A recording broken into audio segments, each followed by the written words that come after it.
I woke up in a dark cave, confused at first, but quickly remembered where I was. The smell was terrible.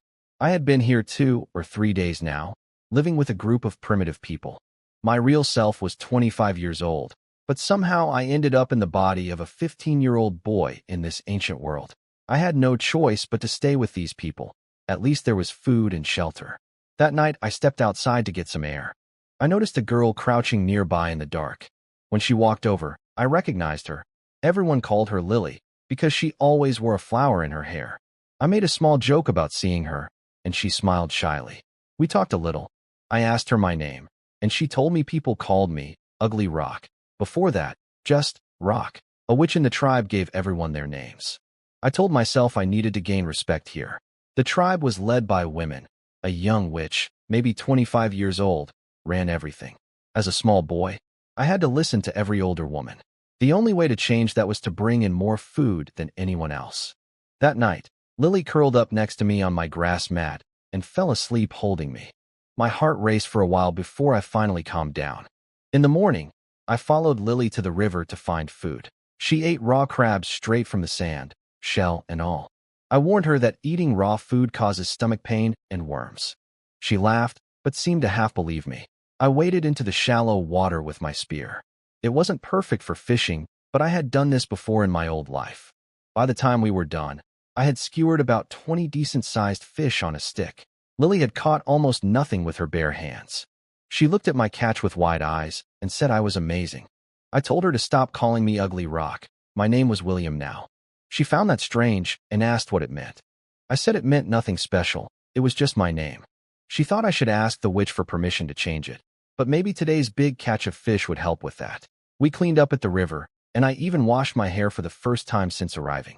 Then we carried the fish back toward the tribe. On the way back, we passed women and children gathering food in the fields and trees.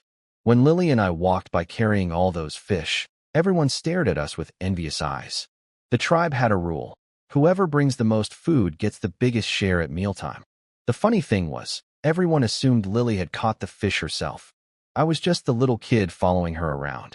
Nobody gave me credit.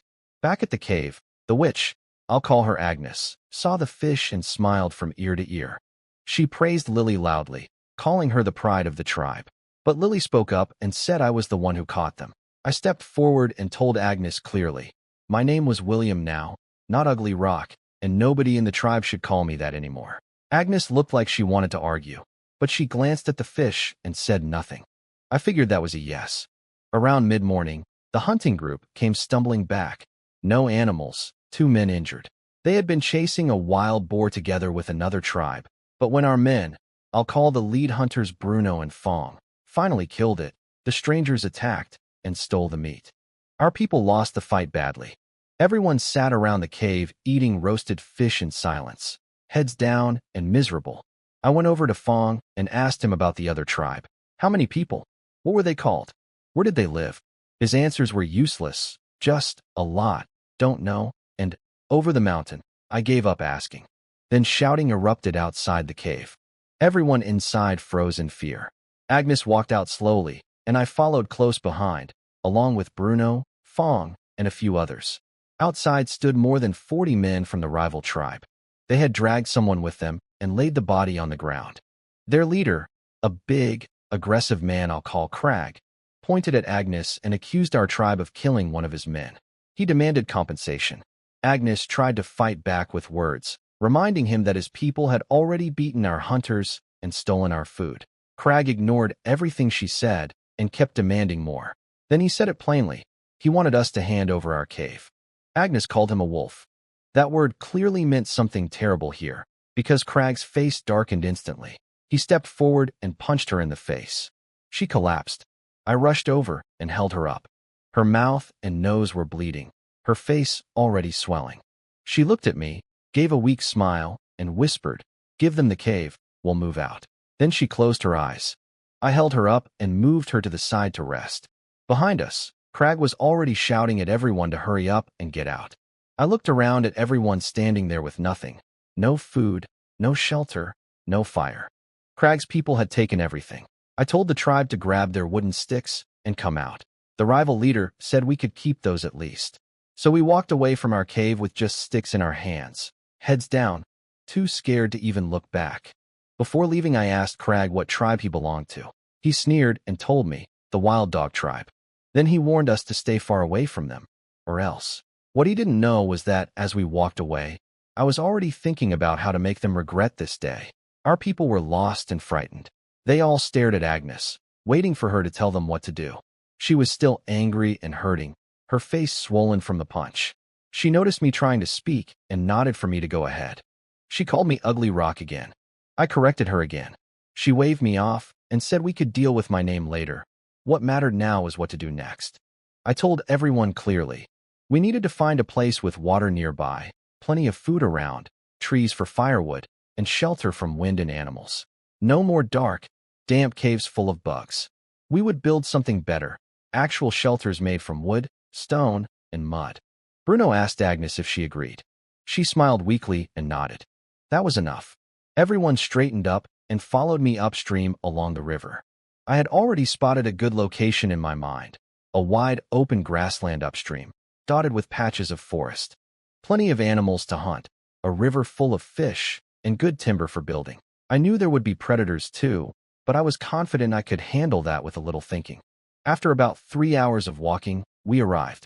I chose a flat stretch of higher ground at the edge of one of the forests, safe from river flooding, sheltered from the north wind by a small hill, and close to a stream for fresh water. It was the best spot available. The tribe didn't understand why I picked this place, but they had no other ideas. Agnes finally spoke up. She told everyone, from now on, listen to William. Whatever he says goes. Then she closed her eyes and leaned back, exhausted and dizzy, still furious that Crag had called her an old woman when she wasn't even old. With Agnes backing me, I stood tall and addressed everyone. I told them my name was William, and I came from a faraway place, different from here, different from anything they knew. I promised them that if they followed my lead, they would have food to eat, warm shelters to sleep in, and a tribe strong enough that no one would ever push us around again. They exchanged confused looks. They had known me since I was born here. How could I be from somewhere far away? Was I going mad? I smiled. I didn't need them to believe my words yet. I just needed them to watch what I would do next. I asked everyone what we needed to do first. Nobody spoke. Finally, Lily said quietly, build shelters. I nodded and pushed further, asking how. She shook her head. Nobody knew. So I spelled it out. Before anything else, we needed fire. Fire to cook food, fire to keep warm, fire to scare off wild animals at night. Everyone nodded along. Then I described my old world to them.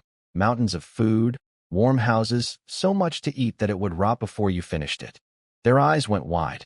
Bruno's loud voice broke the silence. Stop talking about food and just tell us what to do. Fair enough. I organized everyone. Bruno would lead a group to gather firewood. Fong and another man I'll call Thorn would take a hunting party into the surrounding area. A boy I'll call Ears would come with me to the river. The women would gather wild vegetables. The children and Agnes would stay and rest. At the river, I had 2 goals, fish for food, and find flint stones for making fire. I remembered from my childhood that riverbeds were full of useful stones. I sent Ears and 2 women, I'll call them Fern and Ivy, to collect crabs and river snails from the rocks while I searched the bank alone. I found a good piece of flint before long. I shaped it by napping, then struck 2 pieces together and got clear sparks. Next, I gathered dry rotted wood from a fallen tree, peeled strips of bark, and scraped them into fine fluffy threads. I rolled them into a loose ball to catch sparks, a fire bundle. Back home as a kid, I used to do this by the river all the time. Once I confirmed the method worked, I collected more useful stones for making tools and wove a simple basket from reeds to carry everything back. Ears and the 2 women had done well too, plenty of crabs and snails bundled in their animal skins. I spent another 2 hours spearing fish, then we headed back. When we returned, I set up the firewood and prepared to make fire in front of everyone. Agnes watched closely. The whole tribe gathered around, staring. I laid the fire bundle down, surrounded it with dry leaves and twigs, then held up my 2 flint stones like I was about to perform magic. I struck them together. Sparks flew. Nothing caught. I struck again. Still nothing. A third time, still no flame. The crowd started murmuring. They looked at me like I was crazy. My heart was pounding. It had worked easily at the river. I refused to give up. I kept striking, 10 times, 15 times. Then finally a spark landed just right on the bundle and began to glow. I leaned down and blew gently, steady and slow. A small flame appeared. I fed it dry leaves, then twigs, then larger sticks. The fire grew. The tribe went completely silent, then erupted. They could not believe what they had just seen. To them, this was something beyond human. But I had done it right in front of their eyes. From that moment, everything changed. People smiled at me when they walked past. The adults patted my head warmly. Some of the women touched my arms and shoulders, as if trying to figure out whether I was grown up yet. I had their respect now, and I intended to keep it. Agnes had been worried about two things, shelter and fire. Now both were solved, and food was coming together too. I could see the relief on her face. She thought to herself that this troublesome boy was actually turning out to be useful. While we were celebrating the fire, Fong and Thorn came back with 3 live rabbits, and the women returned with wild fruits and vegetables. Plenty of fish too. Everyone would eat tonight. But when I saw the rabbits, I stopped the group. Killing them now made no sense.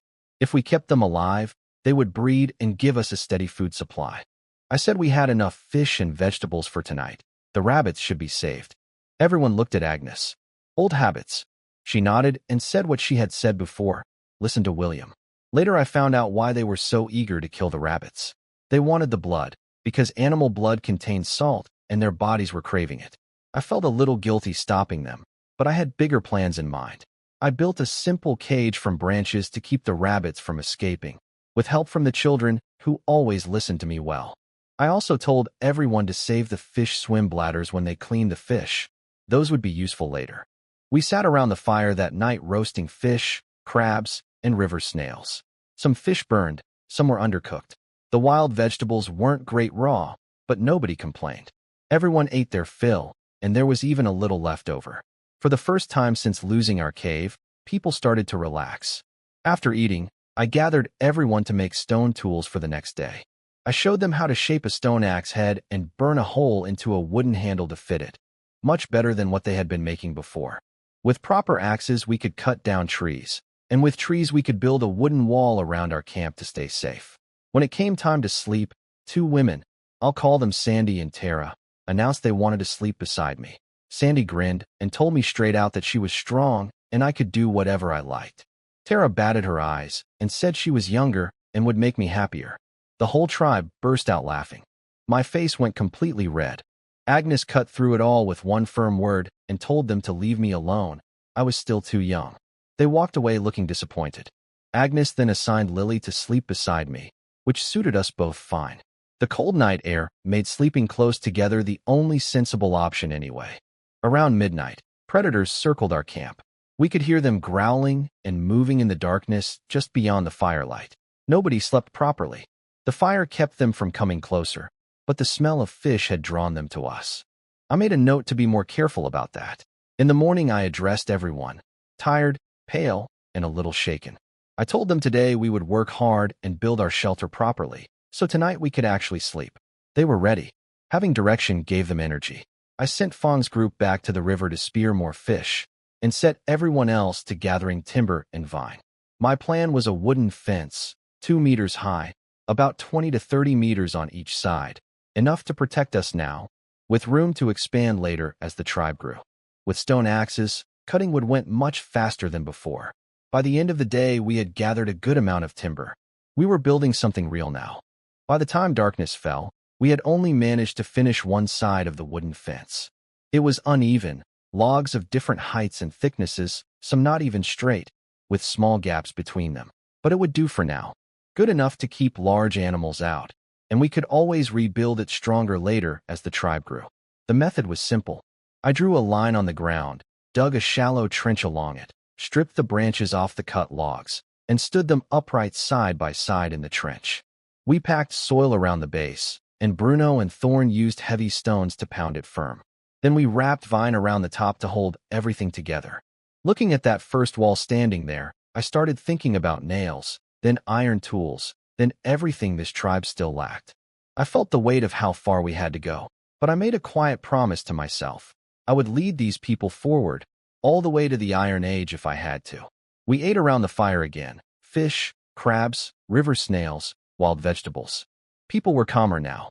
Each day they did something they had never done before, and you could see the pride growing in their faces. I told them once the 4 walls were finished, we would build wooden houses inside, with real roofs, so rain and snow wouldn't touch us. They looked confused. I scooped up some mud and shaped a little model of a house with my hands. That they understood. That evening I also taught everyone how to weave fish traps from vine. I explained the design, a funnel-shaped entrance that fish could swim into but not back out of.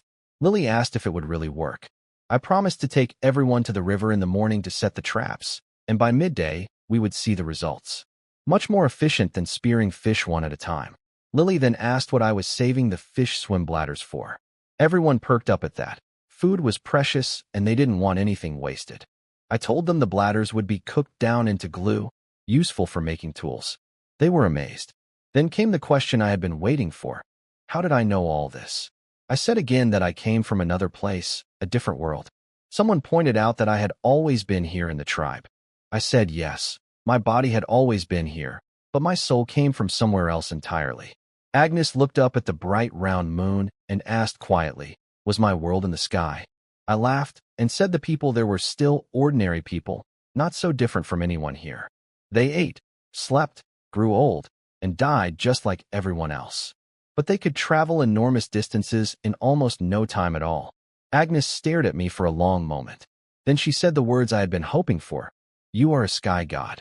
I learned later that Agnes and others in her role had always carried an old legend about a being from the sky who came down to the world long ago and called himself a heavenly spirit. I took a slow breath and decided to stop pretending otherwise. I told them plainly yes. I was exactly that. I had come here to lead them out of suffering. My name was William, but they could call me King or Great King. From now on I would be their leader. Lily's eyes went wide. She asked, so we all follow you now? Everyone started murmuring and glancing at Agnes. Agnes said nothing for a moment. Then I asked them all one simple question. Without me, could any of you survive out here in the wild? They all shook their heads slowly. Even Agnes. I kept pushing, asking them questions one after another. Could they have made stone axes, wooden walls, fish traps, or rope without me? Could they stay warm when snow came? And what about revenge? The wild dog tribe was sitting comfortably in our old cave right now. Had anyone forgotten that? That last question lit a fire in the crowd. Everyone started shouting at once. We want revenge. Great King, help us get revenge. The voices grew louder and louder into the night. I let them settle, then told them calmly. We will have our revenge, but only when our tribe is strong enough to win. Not before. They grumbled a little, but nodded. Nobody argued. I could feel my standing in the tribe growing solid. Agnes stayed quiet through all of this. I could tell she felt her own authority slowly shifting, but she didn't fight it. She was already thinking about the future. I learned later that in this tribe, when a witch reached around 30 years old, she would step back, have children to grow the tribe's population, and pass her role to the next one. The chosen successor was Lily, whose mother had been the previous witch. Lily had inherited that same sharp mind. That night more women came and offered to sleep beside me. I turned them all down as kindly as I could, though the disappointment on their faces was hard to miss. Honestly, it wasn't about not finding them appealing. It was about hygiene. Unwashed hair, painted faces, no bathing. I wasn't much better myself. The thought just wasn't appealing. Lily was different. I had looked at her face carefully. Under the dirt, she was genuinely pretty. Agnes, too, behind all that face paint and the deliberately hunched posture, was naturally striking. Those were the two I didn't mind being close to. But Lily was still young, and my adult conscience kept my instincts in check. While I turned the women away, the 7 adult men in the tribe, Bruno, Thorn, Fong, and 4 others I'll call Squint, Crooked, Stub, and Barrel, seized the opportunity eagerly. Bruno talked a woman named Tara into his arms, and the 2 of them rolled around on the ground together. The other men watched enviously and immediately started competing for attention from the remaining women. I just sat by the fire with Lily and waited for Bruno to finish, since I had assigned him the first night watch. Agnes sat across the fire and asked me to tell her more about where I came from. I described it as a nation, not a tribe, but something far larger, with more people than all the trees in this land. She couldn't quite picture it, but she was fascinated. I told her about the food, the meat, the abundance. She asked how we got it all. I said I had plans, but I was still working out the details. What I was quietly turning over in my mind was the animals. Both predators and grazers had come near our camp the previous night. I had noticed many footprints around the stream by morning. They were using it as a drinking spot. Our camp sat right in the middle of their path to the water. That was a problem for safety, but also an incredible opportunity for traps. The second night was easier than the first. Animals circled again outside, but we had fire and everyone was more prepared. Nobody panicked. We sat together quietly until dawn. In the morning, I led everyone to the river and set our fish traps in the narrower parts of the current. We had made more than 10 traps the night before. Now we would see if they worked. If the river could feed us reliably, everyone else could focus on building the walls and shelters. While we waited for midday, I took the tribe along the bank to collect more hard stones to bring back for making tools that evening. Every hour was being used now. We were building something, piece by piece. With everyone working together on the wall, progress was much faster than the day before. No hunting parties today. Every person was cutting timber or collecting vine and bark. By mid-morning, we had gathered a large pile of materials. But I kept noticing people glancing toward the river. The fish traps were all anyone could think about. A full-figured woman, I'll call Vine finally, said what everyone was thinking. Would fish really be dumb enough to swim in and not find their way back out? I decided to let everyone come and check. Agnes included. Nobody had eaten breakfast, and a short break from work made sense. I just quietly hoped the traps had something in them. My reputation was riding on this. Everyone ran ahead. 2 men, I'll call Beryl and Stub, reached the nearest trap first, pulled it up, and let out a yell. From the bank, we all shouted, "Is there anything in it?" The trap was passed up the line, from hand to hand, each person looking inside and sighing. My heart sank with every sigh. When it finally reached me, I looked in. Dead leaves. Nothing else. Then Beryl shouted from the water again, "This one has fish." He dragged a second trap to the bank. I pushed through the crowd and counted. 3 fish, each a good 2 or 3 pounds. Fong tipped them out onto the ground, and they flopped around in the sun. Everyone broke into wide smiles. The rest of the traps came out of the water one by one, and each time someone looked inside, they let out a cry of delight. When I counted everything on the ground, we had 30 fish, over 40 pounds of food in total.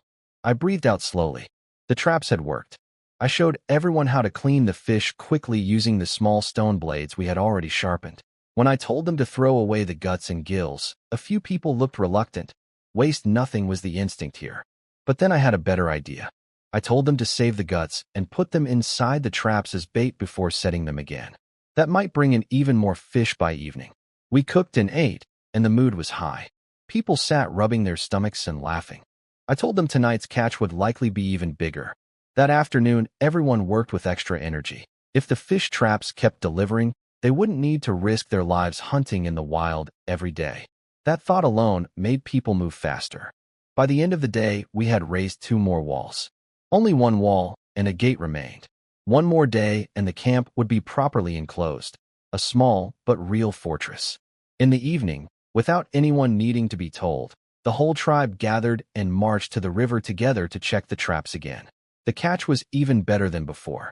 I had some fish cooked for dinner and saved the rest alive, carrying them back to the camp where we dug a small shallow pool inside the wall and lined it with leaves to hold water. A living fish store right inside our walls. I was careful about the smell though. Predators would be drawn to it, and if they grew bold enough to attack the camp at night, people would get hurt. I told everyone to stay alert after dark.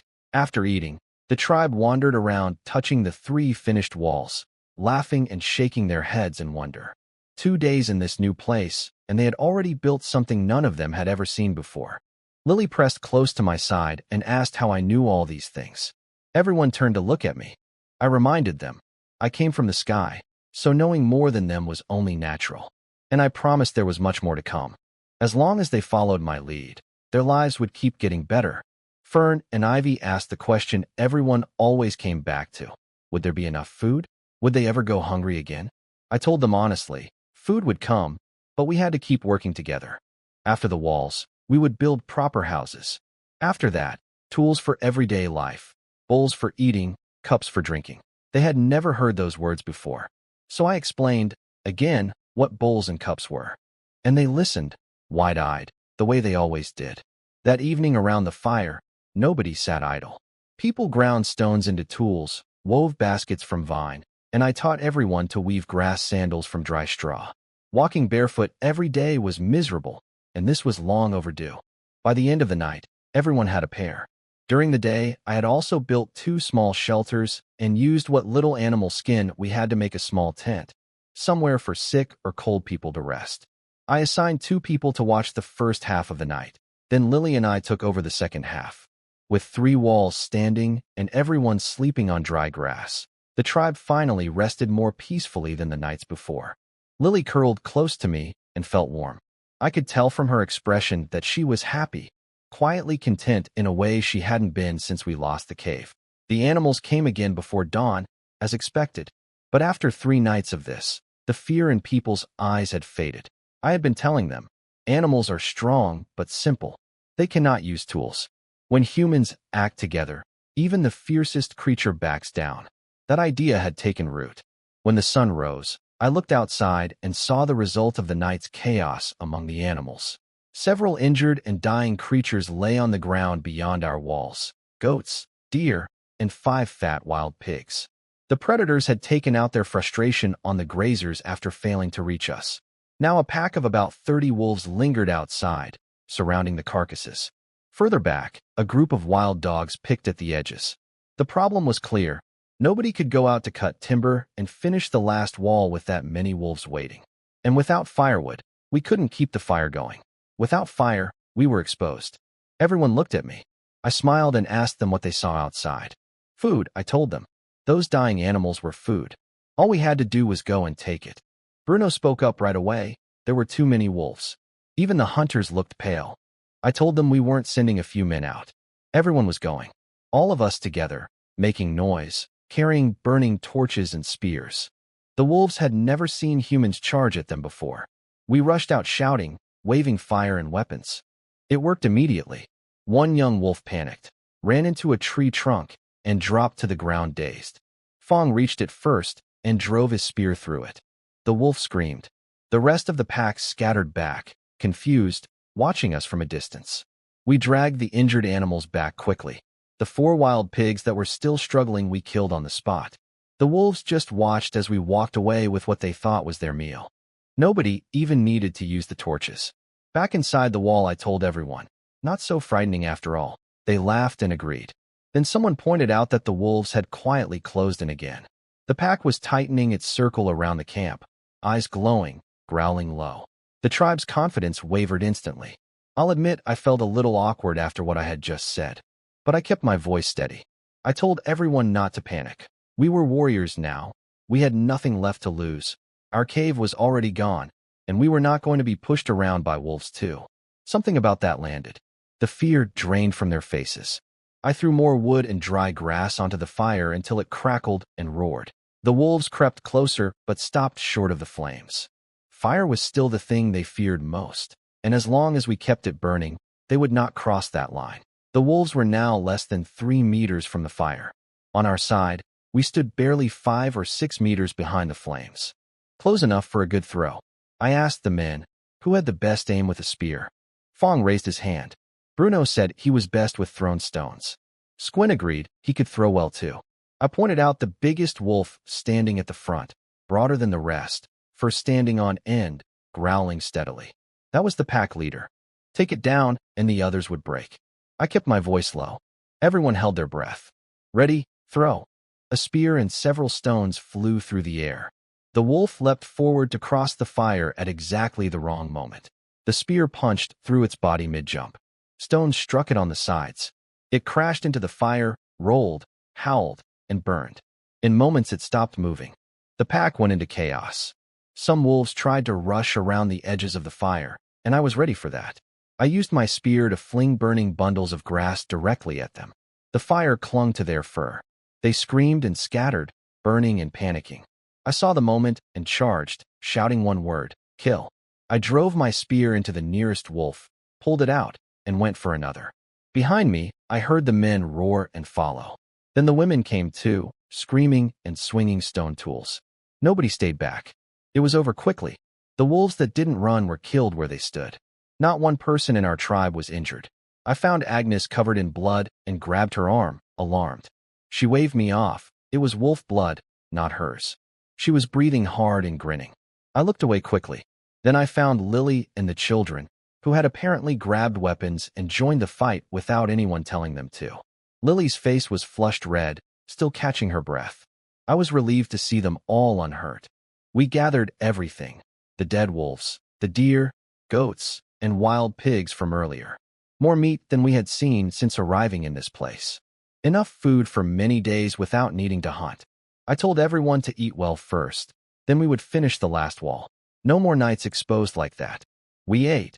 Then every able person went out to cut timber while Agnes and the children stayed to watch the camp. What none of us knew was that we had an audience. On a small hill nearby, a group of traders had been watching the whole fight. They were part of a traveling tribe, a group who moved constantly between settlements, trading goods. Their leader, a man I'll call Trader, led a party of more than 30 people across the region. He knew every tribe in the area well, but he had never seen our camp before.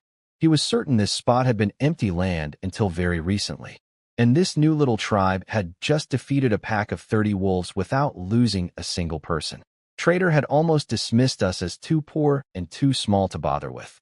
That thought was gone now. He considered visiting to trade, but held back. His group had been robbed and threatened by unfamiliar tribes before. They had once barely escaped a bandit group in the mountains by fleeing through the night. He wasn't going to walk into a camp he didn't yet understand. He would watch. If we showed ourselves to be trustworthy and friendly, perhaps there would be a time to make contact. For now, he led his people quietly away from the hill, still turning over in his mind what he had just witnessed.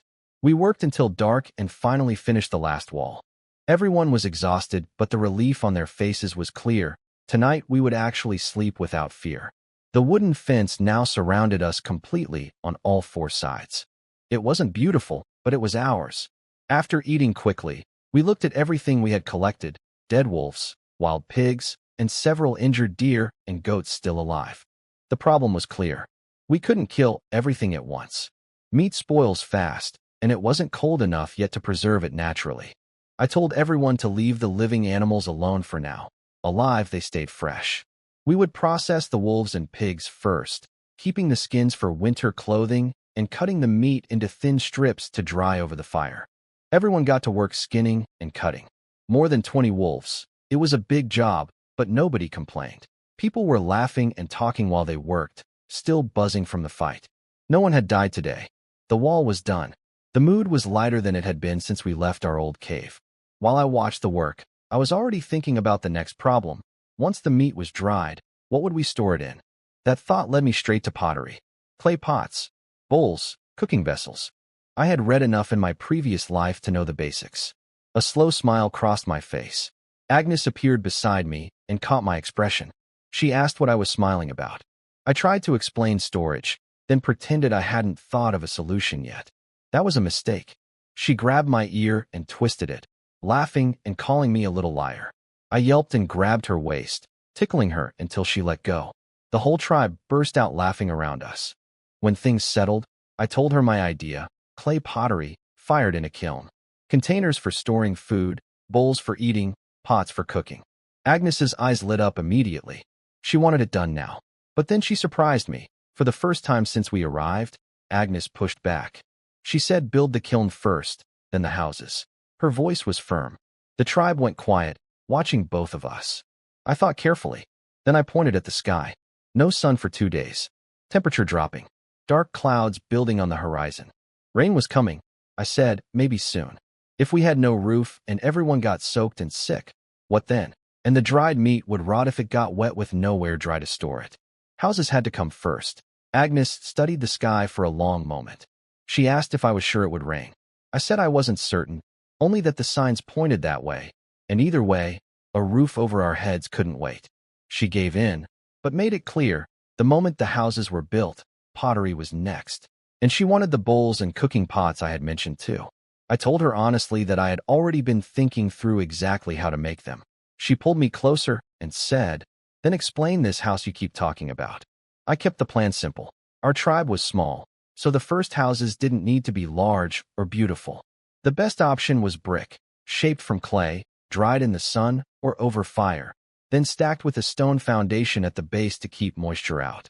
Nothing fancy. Shelter first, improvements later.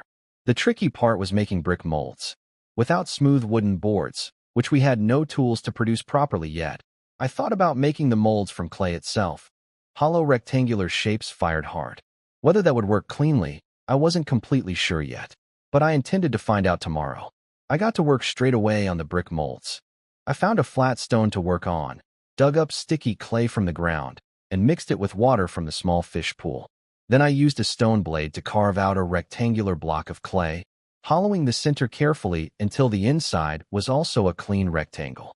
I smoothed the inner walls as best I could, then set it beside the fire to dry slowly before putting it in the flames to harden. Agnes watched every step closely. When I finished, she leaned over and said she understood.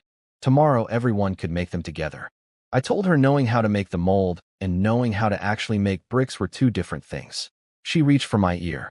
I ducked away just in time. She laughed and called me slippery as a monkey. I told her I had learned my lesson about staying within arm's reach of her. By the time everyone settled down to sleep, I had made 10 molds and set them all in the fire to harden overnight. The wooden walls blocked most of the firelight from reaching outside, which helped keep animals from seeing us clearly. I climbed the rope ladder and peered over the wall into the darkness.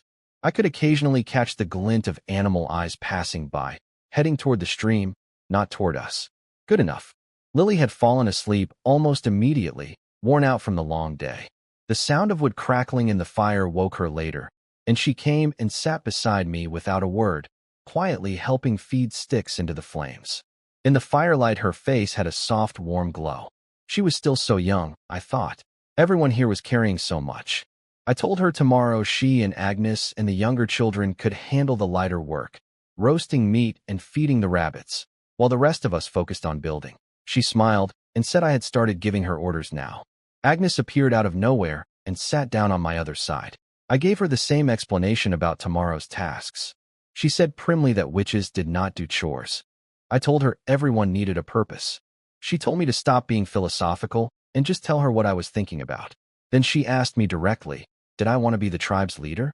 I wasn't ready for that. I said no, not really. She laughed in a way that meant she didn't believe me at all. She said she would let me keep leading for a few more days and see how I felt then. I asked how many days. She said a few. I asked again. She slapped the top of my head and told me to stop asking. I let it go. Honestly, sitting there in the warmth of the fire with food drying on the racks, walls standing around us, and people sleeping safely, I felt something close to contentment. If I could just add some salt to the food, maybe some pepper or garlic, life would be even better. Salt. That thought caught me. The animals kept coming to the stream to drink. What if the water had trace minerals in it? What if there was salt? It was worth investigating. Salt would change everything for the tribe's health and food preservation. Agnes noticed me drifting into thought and reached for my ear again. I moved my head automatically before I even registered what was happening. She laughed. I asked Lily if she knew what Agnes meant by a few days. Lily said she didn't know. Probably just a few days. I slumped in disappointment. These people had almost no sense of numbers or time. Agnes didn't know how many days, a few, was either. She just meant, not forever. Agnes looked at the meat drying over the fire, fat dripping and sizzling, thin smoke curling upward. She asked how long dried meat would last. I said in cold weather, several months. She had no frame of reference for months or cold weather as a season. She told me to explain everything, all the words I kept using that she didn't understand. I said it would take a long time to explain. She said she didn't care, start talking. I said I was tired and wanted to sleep. Without warning, she pulled me into her arms and held me against her, and my small body had absolutely no way to resist. Trapped and slightly embarrassed, I gave up arguing. And so, with Lily on one side and Agnes holding me on the other, I began explaining seasons, months, time, winter, one strange new word at a time, while the fire crackled and the camp slept around us. I woke up still leaning against Agnes and found the whole tribe sitting quietly around us eating roasted meat, trying not to laugh too loudly. Then Agnes pinched my nose shut. I shot awake and bolted outside before I even knew what I was doing. The laughter behind me was enormous. When I came back and I told everyone, one of the first things we would build alongside the houses was a toilet, a dedicated place to relieve yourself, away from where we sleep and eat. Bruno asked what a toilet was. I told him to stop asking and wait until it was built. Bruno mentioned that he and a couple of others had already gone to check the fish traps at the river that morning. Agnes had quietly organized it while I slept. I looked over at Agnes. She tilted her chin up proudly and looked the other way. I moved my eyes away quickly. I used a stick to pull the brick molds out of the fire.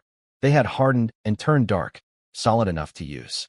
I gathered everyone, and we walked to the stream, where the clay soil was good and water was close by. We cleared the ground, lit a fire to produce ash, and dug up clay with stone axes and wooden poles, removing roots and pebbles. We mixed the clay with water until it was thick and even. Then the mold work began. Press clay into the mold, smooth the top flat, lift the mold away, and repeat. Square, even bricks came out quickly one after another. Everyone caught on fast. The 10 molds were claimed immediately. I assigned 15 people to brick making, 5 digging and mixing clay, 10 pressing bricks, and sent the rest to cut timber. I also had a simple shelter built over the drying area so the bricks could dry in shade, with a small fire underneath to speed things up. Looking around at everyone working, I felt the problem clearly. We were too few people. Everything moved slowly with only 28 of us. I asked Agnes if there were other tribes nearby. She said yes. I told her we needed more people. She pushed back immediately. Other tribes had their own food problems, and without enough food or strength, nobody would join us, and we'd just attract trouble. I told her plainly that if nothing changed, this tribe would slowly weaken and eventually disappear. She swung her hand at my head, missed, and told me that was nonsense. Then she told me something I hadn't known. Long ago, according to the previous witch, our tribe had been much larger and stronger. A disaster had split it into several smaller groups scattered across the land. We had been shrinking since then. That only made my point stronger. I told her everything I was doing, the walls, the houses, the kiln, the food storage, was all to build us back up. She couldn't argue with that. She nodded and said to carry on. Then she slapped the back of my head anyway. I turned around completely confused. Agnes, you're so violent, I said. She just laughed and walked away. What I didn't know was what Agnes was thinking as she walked off alone. She had considered before, many times, finding the other groups that had split from our original tribe or joining a larger tribe altogether to give everyone a better life. She had held back because it meant giving up her role as witch. But lately that felt less important. If everyone was fed and safe, did the title matter? She had already decided, when the time was right, she would pass the witch role to Lily, whose mother had held it before her. Lily had the mind for it. And then Agnes would be free to have children. She had standards for who that would be with. Most men around her didn't come close. But that strange boy who called himself William, the one who kept sneaking glances at her and then pretending he hadn't, he was interesting. If he were just a little older. She shook her head at herself, smiling. Then she spotted Lily and the younger children, Ears, and 2 others I'll call Red and Moss, sitting with the injured deer and goats, feeding them grass. The animals had calmed completely and were nuzzling the children like old friends. William had said to keep any animal that survived, breed them like the rabbits, build a living food supply that would never run out. Agnes stood there quietly for a moment. He thinks of everything, she said to herself. Why did I never think of any of this? Meanwhile, not far away, Trader and his trading group had arrived at our old cave, now occupied by the wild dog tribe. Trader knew their leader, a man I'll call Vane, and the two greeted each other outside the cave entrance. The wild dog tribe was rough and aggressive with most people, but they treated traders carefully. They knew that causing trouble with traders meant losing access to goods they needed. Trader's group had brought polished stone knives and axes, soft animal skins, and most importantly, salt stones. Vane traded back crude furs, wild fruits, meat, and some plant seeds. During the exchange, Trader asked about the small tribe that used to live in this cave. Vane laughed and said they had left. Trader didn't believe that for a second. He knew Vane's way of doing things. He guessed they had been driven out and robbed of everything. What Trader kept to himself was that he had been thinking about the witch from that small tribe. He had seen her face once without the painted markings. Fair skin, clear features, sharp, intelligent eyes. He wondered where she had gone. Back at our camp, by the end of the day, we had made roughly 7,000 or 8,000 bricks. People started slowly and got faster as the hours went on. I set everyone to stacking the bricks carefully inside the drying shelter with a fire burning in the center to speed things along. My bricks were slightly larger than standard, about 310 millimeters long, 150 millimeters wide, 80 millimeters tall. A 50 square meter house, standing 3 meters high, would need around 5,000 bricks. We had enough to start. During the day, I also had people dig several pit traps along the animal paths leading to the stream. Sharpened stakes at the bottom. Any large animal passing through in the dark would fall in and be injured or killed. More food without the risk of a hunt. I also built a small brick kiln on my own that afternoon, big enough to fire around 200 bricks at once. I lit it before sunset and planned to open it at dawn to check the results. If the fired bricks came out well, I would build more kilns. For making pottery, I would need charcoal, which meant building a charcoal kiln too. I ran through the steps in my head. It wasn't complicated, and my memory from survival books and videos from my previous life was holding up well. The pottery itself wouldn't be beautiful, just rough clay jars and bowls, but anything was better than nothing. I also set up a simple water filter using a hollow section of tree trunk packed with sand and charcoal. The stream water came out cleaner and without smell. I made everyone drink filtered water from then on. I didn't know what was upstream, and I wasn't willing to find out the hard way. Bruno sat eating roasted meat and asked whether we were done making bricks.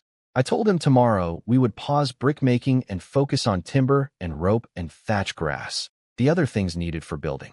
He nodded, satisfied. Fong, who rarely spoke, asked if there would be enough room in the houses for everyone.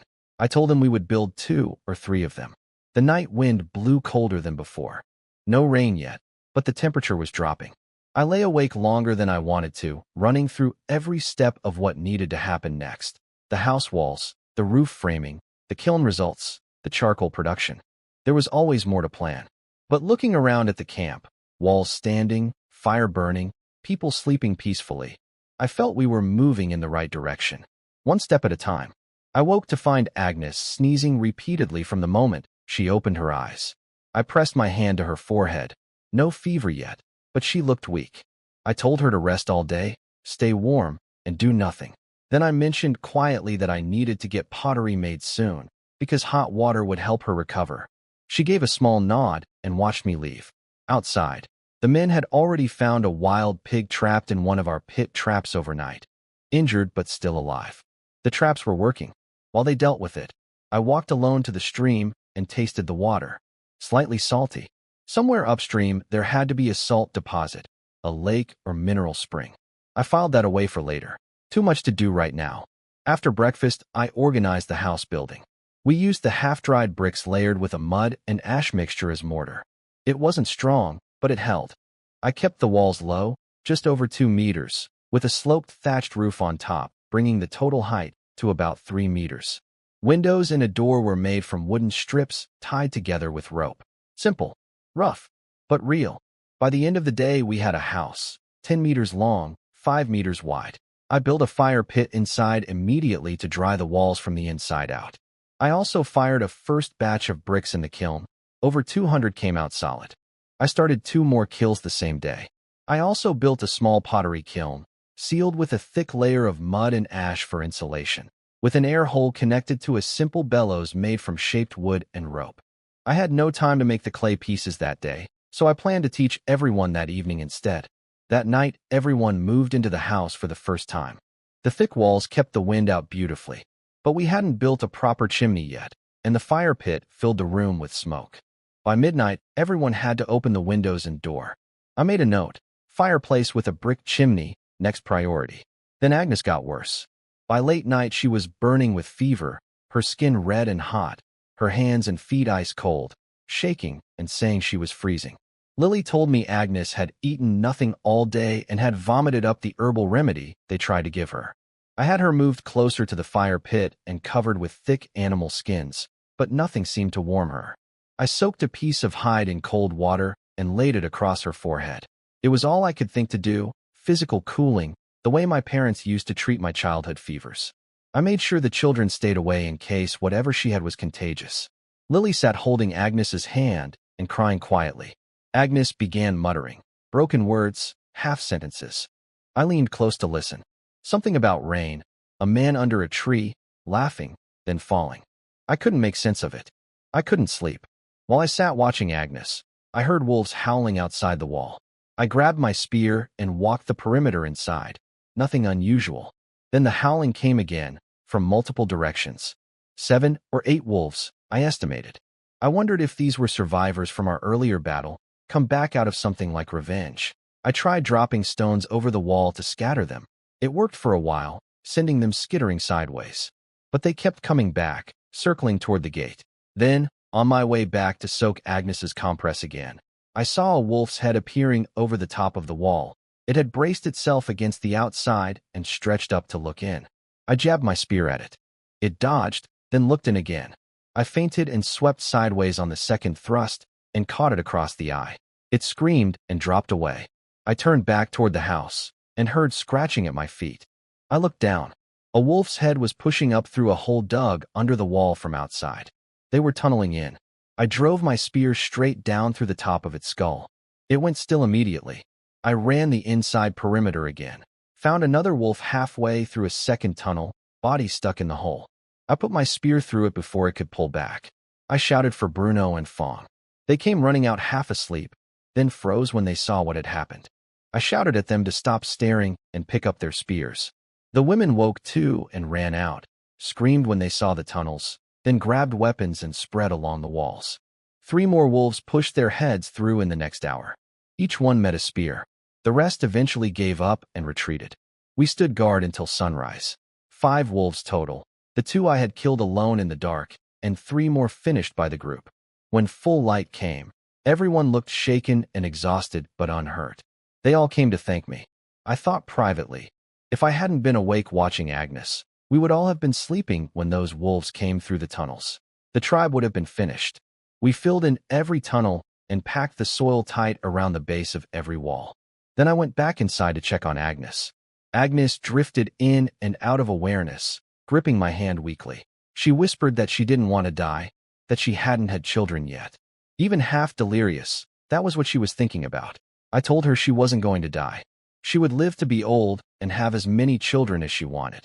She smiled faintly and said that when she recovered, she would pass the witch role to Lily. I told her we didn't need a witch anymore. We had me. That woke her up a little. She tried to raise her hand to slap me. I caught it gently and held it against my face. Then I told her she was too young and beautiful to be called a witch. The word made her sound old. I said she was more beautiful than any flower growing in the wild, and she deserved a better title. I suggested calling her something like Witch Beauty instead. Her feverish face flushed even redder. She started to laugh, but broke into coughing instead. I moved quickly, turning her onto her side and patting her back firmly along the spine, the way I had seen done for chest congestion. After a while, her breathing eased a little. She asked me quietly, "Am I really beautiful?" I said yes, absolutely, the most beautiful. She smiled and began telling me about the history of the witch role in the tribe, the responsibilities, the lineage. I learned her real name was May. I suggested calling her May instead of witch. She considered it, then said she preferred witch. I let it go. I had the wolfskin tent set up around her sleeping area to block drafts from the windows and door, and placed a clay pot of burning charcoal beneath her bed to keep the space warm. Then Lily and I carefully removed her sweat-soaked upper garment to change it. May stopped my hand and said she was more comfortable without it. With only Lily and me inside the tent, I didn't argue. I looked away and focused on the task. She was soaked with sweat, and if it continued, she would become dangerously dehydrated. I heated a piece of damp hide over the fire until it was warm and used it to wipe down her neck, chest, back, forehead, armpits, and the creases of her legs, anywhere the blood ran close to the surface. It was slow work, and by the end I was sweating myself. But her skin temperature seemed to drop slightly. The physical cooling was helping. Then came the harder problem. She needed water, and she was unconscious. Lily had warmed water in a leaf cup and brought it over. I tried tilting it to May's lips. They stayed clamped shut. I pinched the corners of her mouth gently to open a small gap and poured a tiny amount in. Her throat didn't swallow. The water ran back out. Lily and I looked at each other with no idea what to try next. Then I thought of something. I took a mouthful of water myself, opened May's mouth carefully, leaned down, and let the water pass from my mouth into hers. Then I touched the back of her throat lightly with my tongue. Her swallowing reflex triggered. She swallowed. Lily's eyes went wide. She said it worked. I told her to get more water quickly. She ran out and came back. I repeated the process again and again, warming the water in my mouth, feeding it to May slowly, triggering the swallow each time. Cup after cup through the long night. By the time pale light came through the gaps in the door, May's fever had steadied. She wasn't better yet, but she was stable. The rest would depend on her own strength now. I sat back against the wall, exhausted, and watched her breathe evenly in the warm tent. In the morning, May was no better. I looked around at everyone desperately, but nobody had any answers. In this tribe, when someone got sick, they went to the witch. Now the witch was the one who was sick. Lily had left early with Bruno, Fong, and Thorn to search for wild ginger, a plant she said May had always used to treat illness in the tribe. I sent everyone else back to work. A second smaller room needed to be built next to the main house. Sick people needed quiet and separation from the rest, both for their rest and to stop illness from spreading. May had not eaten in over a day.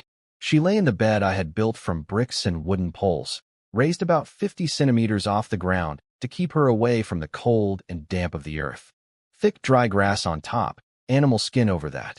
A pot of burning charcoal beneath kept the tent around her warm. She looked peaceful, but I knew she wasn't. I left 2 children, Moss and a small girl I'll call Pebble, to watch May while I went to check the pottery kiln. I had fired a first rough batch the night before, clay bowls, jars, and a cooking pot, and it had been burning for nearly 5 hours. 2 women, Sandy and Tara, had been tending it through the morning, feeding charcoal and working the bellows. When I arrived, both were black from head to toe with ash, sweat soaking through their skins. I felt guilty putting women through that kind of work, but they greeted me cheerfully. I checked the observation hole in the kiln wall. I told them to let the fire die and wait for it to cool. We would open it tonight and see the results. Sandy mentioned they had heard sounds from inside earlier, cracking noises. That was probably some pieces breaking from uneven heat. I smiled and told them not to worry. Then I sent them to wash at the stream. I was still standing by the kiln when Moss came running to find me. Lily was back. I went straight to the house. Lily had brought back an armful of wild ginger, along with dandelions and wild chrysanthemum flowers. I recognized them immediately. Wild ginger could be used for chills, coughs, and fever. Dandelion and chrysanthemum steeped in hot water were useful too. I felt a stab of frustration. If I had made pottery sooner, we would have had hot water days ago. I asked Lily how the tribe normally used these plants. She said crush them and drink the juice directly. I told her to do exactly that and take over caring for May while I went to check on the new room being built. The second house was smaller, about 20 square meters, with 1 window and a proper fireplace built into the wall with a brick chimney going all the way up through the roof. I had made a model of the fireplace design earlier, and the builders had followed it well. A fireplace was far better than an open fire pit.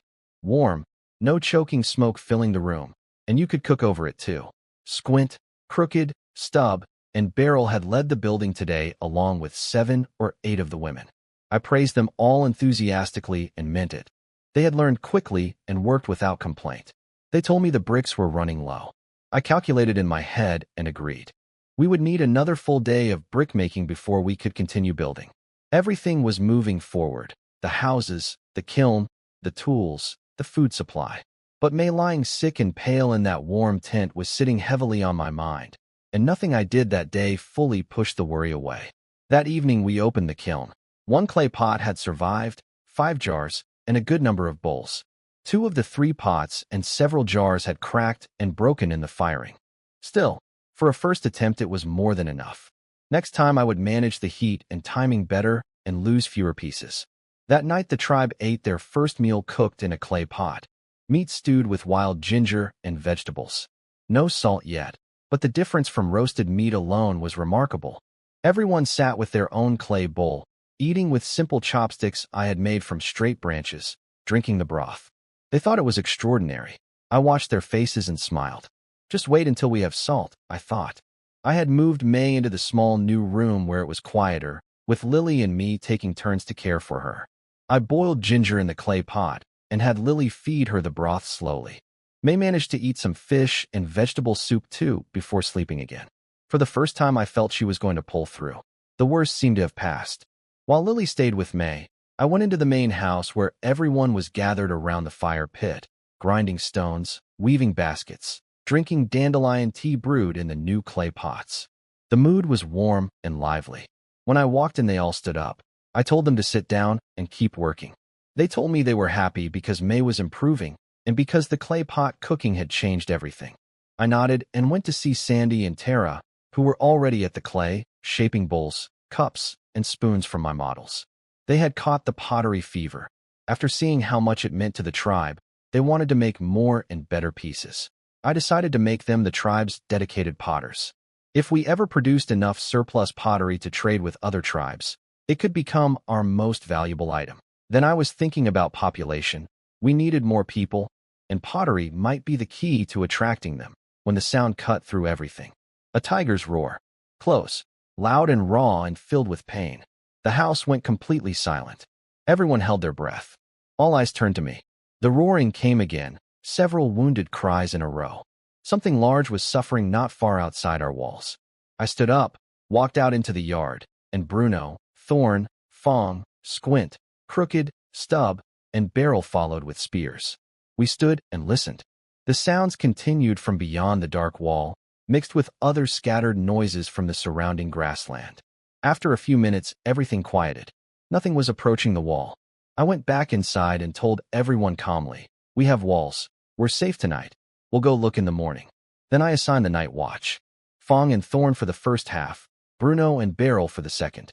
A fire was lit in the yard to keep the darkness back. A man I'll call Thorn asked me quietly whether I thought a tiger had fallen into one of our upgraded pit traps. I told him honestly that I didn't know for certain, but that was my best guess. I had improved the traps recently. A falling stone triggered by a rope when an animal stepped in, on top of the sharpened stakes at the bottom. Something big enough to make that kind of noise would not have gotten out easily. The men exchanged excited looks. Our tribe had never killed a tiger before. I told them not to get ahead of themselves. Tigers were dangerous, even injured.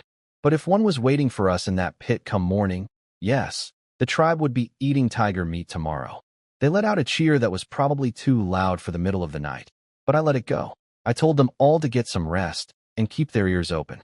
Then I went back to check on May one last time before settling in for the night. I was exhausted and ready to sleep. The big house was too crowded and smelled too strongly of bodies and smoke. The small house had Lily, and honestly I had gotten used to sleeping beside her. She was warm and comfortable and smelled like a young girl should. May was in there too, but that was fine. More warmth for everyone. I came in and Lily sat up immediately, asking about the tiger's sounds. I told her the walls had held and we were safe.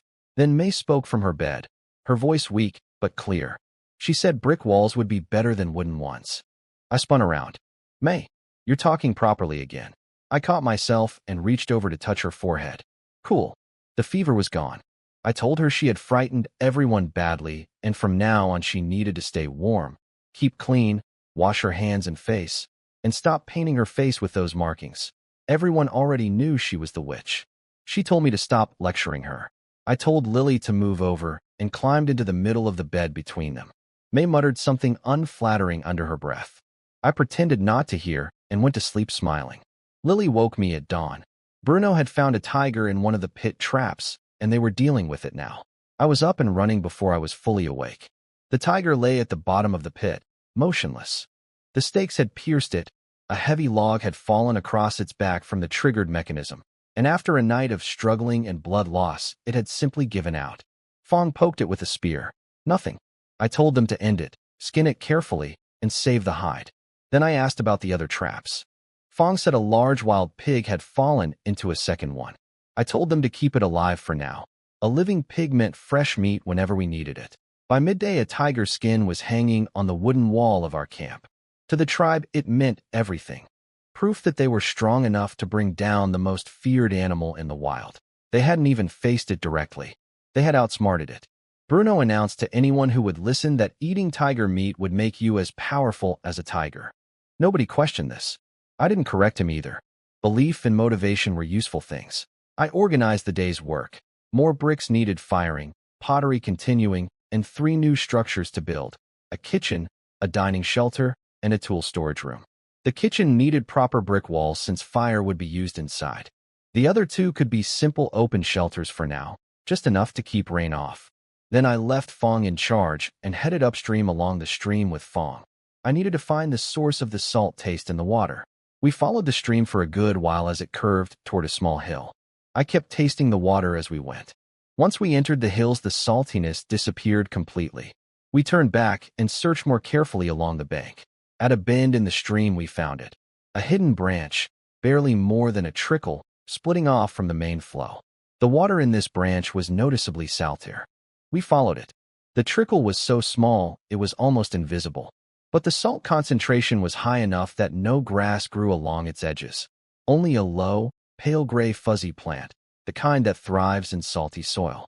Once I knew what to look for, following the trail became simple. We kept walking, following the pale plants, heading toward whatever lay at the source.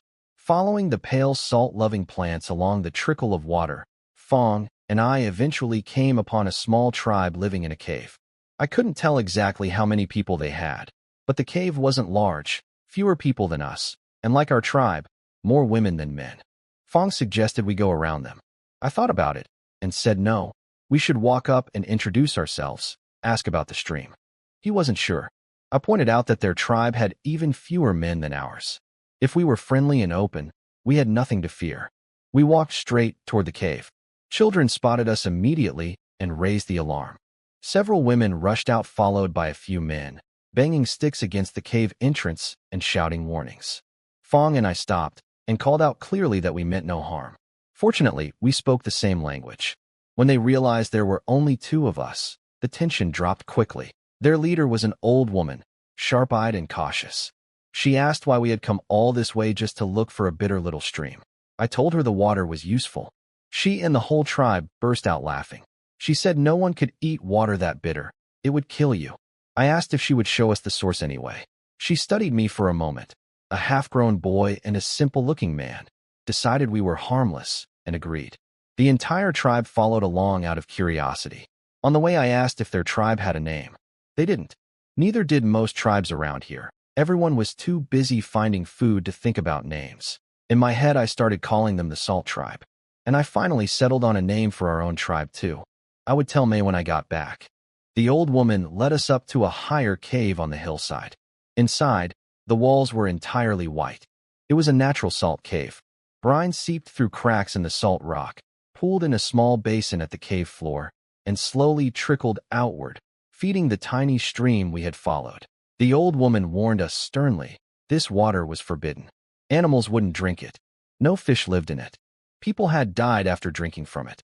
She said the cave belonged to her tribe, and they kept everyone away from it. I asked carefully if anyone had truly died. She said yes, one of her own people. I suspected they had simply consumed far too much salt at once, but I kept that thought to myself. I asked whether anyone claimed ownership of the cave. She said it was theirs. Her eyes moved to Fong behind me and back again.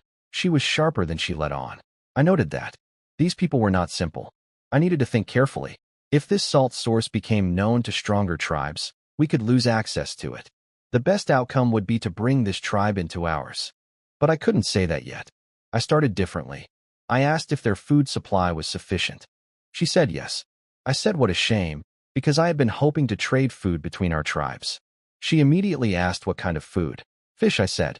She shrugged. They had fish too. I wished I had brought a clay pot. If she had seen cooked stew, she would have been far more impressed. Instead, I asked what they had most of. She said animal skins. Extra furs they didn't need. That caught my attention. We were badly short of hides going into winter. We had the wolf skins and the tiger hide, but nowhere near enough for clothing, blankets, boots, gloves, and caps for everyone. The furs we had stored in our old cave were gone, taken by the wild dog tribe along with everything else. I told her I would trade food for skins. Her eyes lit up. Spare skins sitting and used were no good to anyone. Trading them for food was a sensible deal. She invited us to come see what they had. I agreed and followed her toward the cave. The Salt Tribe's cave was suffocating.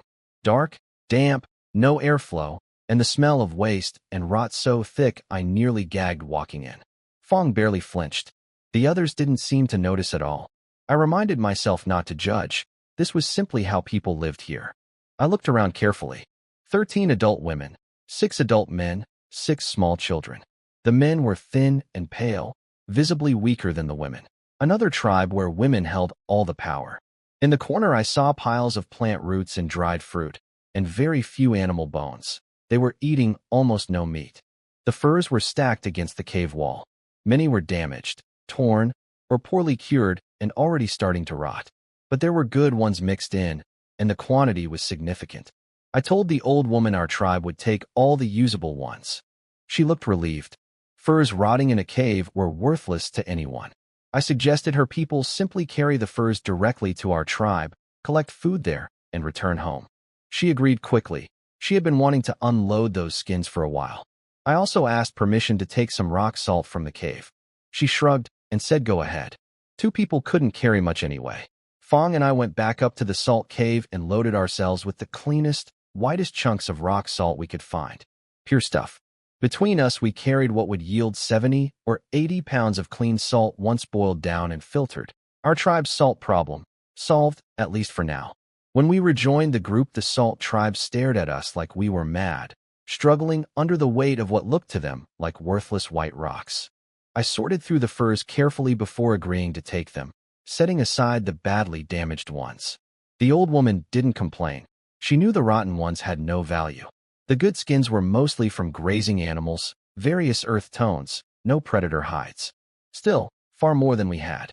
We set off toward our camp, everyone from the salt tribe carrying a bundle of furs. The old woman insisted on coming herself. She wanted to see this tribe of ours with her own eyes. I noticed her studying me during the walk, clearly wondering whether she could trust me. I caught her shudder once and glanced over. She was looking at the rocks on my back, probably thinking I was either foolish or dishonest for wanting to eat stones. On the way, I told her our tribe had a name, the Xia tribe. I had thought carefully about that name. I didn't explain the meaning to her or to anyone yet. May hadn't even heard it yet, but I had decided this tribe needed an identity, and that was ours.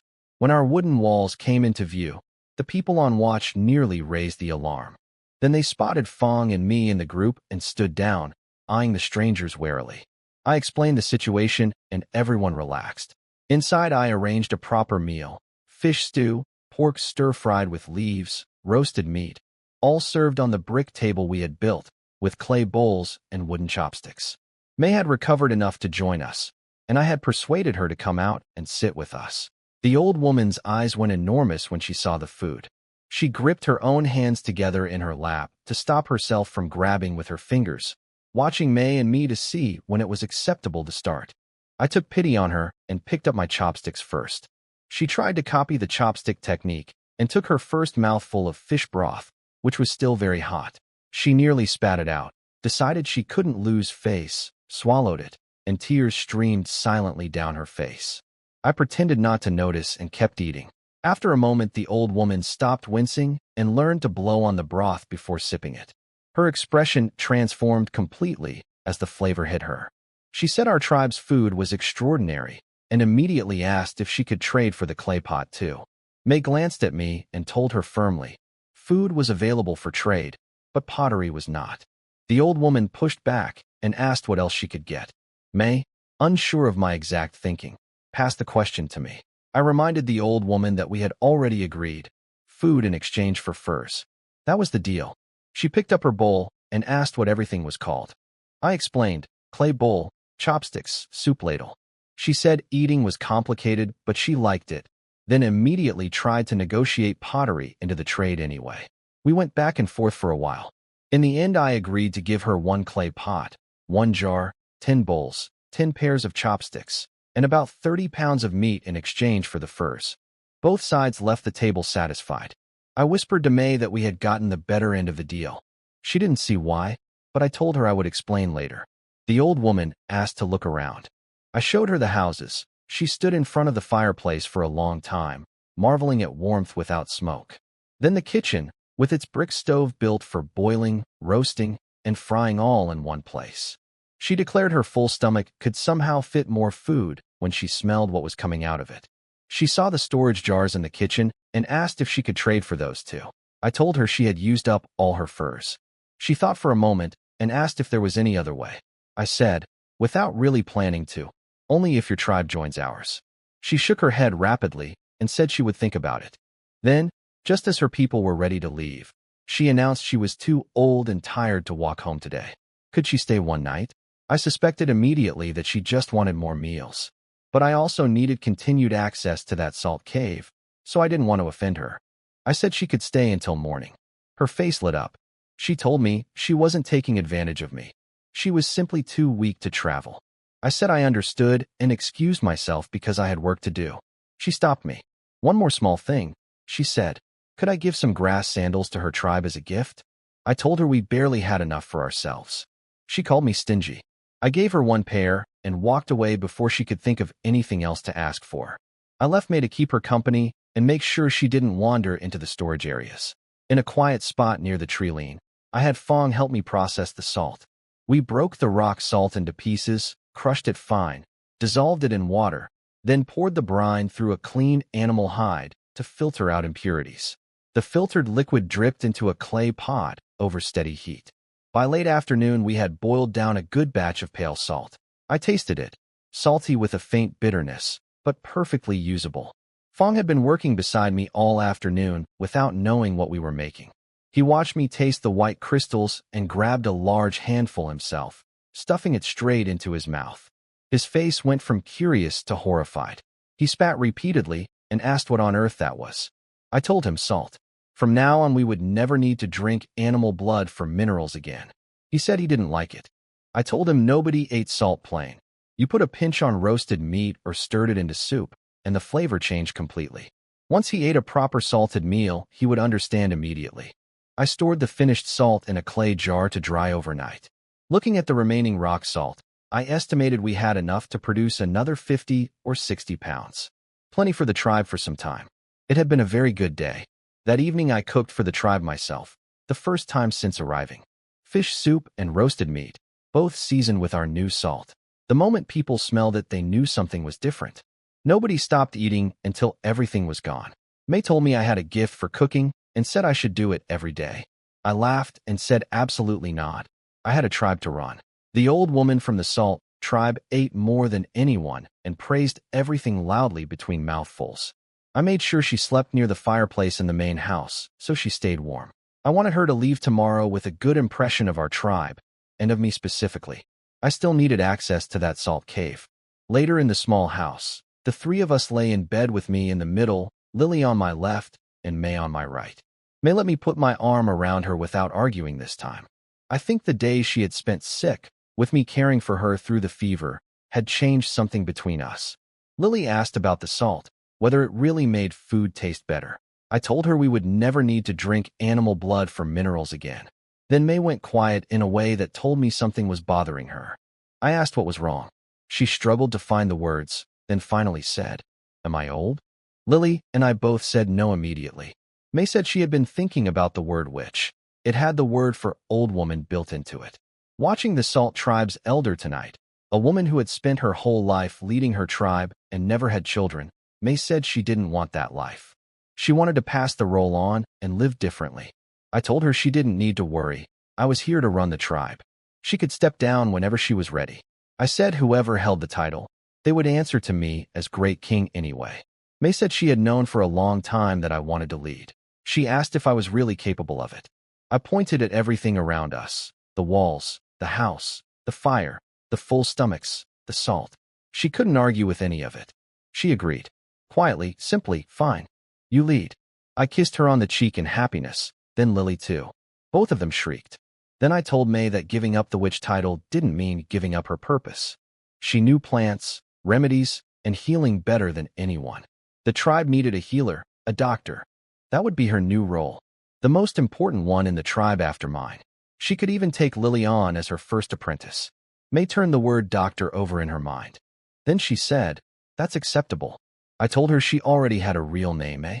From now on, she could be called May, or Dr. May if she preferred. She said that was fine too.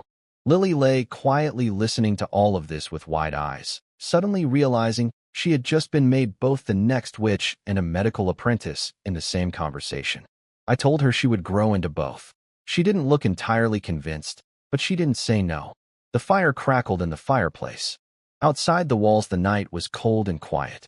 For the first time since arriving in this world, I felt like things were genuinely falling into place. That night, I lay awake for a while, quietly pleased with myself. I had taken leadership of the tribe without any real conflict, smoother than I had ever imagined. I leaned over and kissed May on the cheek one more time, telling myself it was a small reward for her cooperation. Her face went red, but she didn't say anything about it. She asked why I had named us the Xia tribe. I told her it was the kind of name a great king gives. I thought of it, and I used it. She pointed out I hadn't been great king yet when I chose it. I said that was a technicality. Then, just as I was drifting off, I opened my eyes and asked May directly. When she said she wanted to have children, who did she have in mind? She said, completely naturally, you, when you're older. I had no response to that. I lay there staring at the ceiling for a while. The next morning I stood on the brick table so everyone could see me and announce 4 things. First, our tribe now had a name. We were the Xia tribe. Everyone should carry that name with pride. The tribe looked mostly blank. The name meant little to them yet. It would in time. Second, leadership of the Xia tribe was transferring to me, effective immediately. May would no longer manage tribal affairs. All matters should come to me. She had agreed to this willingly. That got a reaction. Bruno stood up first and said he supported it. William had fed them, housed them, and come from the sky. One by one the men agreed. Sandy and Tara from the women's side spoke up enthusiastically too. Then the other women followed, with May's quiet blessing behind them. I made my promise to them in return. I would build the Xia tribe into something strong, comfortable, and feared. No one would ever push us around again. Then May stepped forward and placed something in my hands, a small polished object, heart-shaped, dark gray with a faint metallic sheen. The tribe watched in complete silence, expressions solemn. I turned it over carefully. There was a seam running around the middle. I glanced at May. She nodded. I pulled the 2 halves apart, and they snapped back together. I pulled them apart again, flipped one half over, and they pushed away from each other instead. My heart nearly stopped. A magnet. It was a magnet.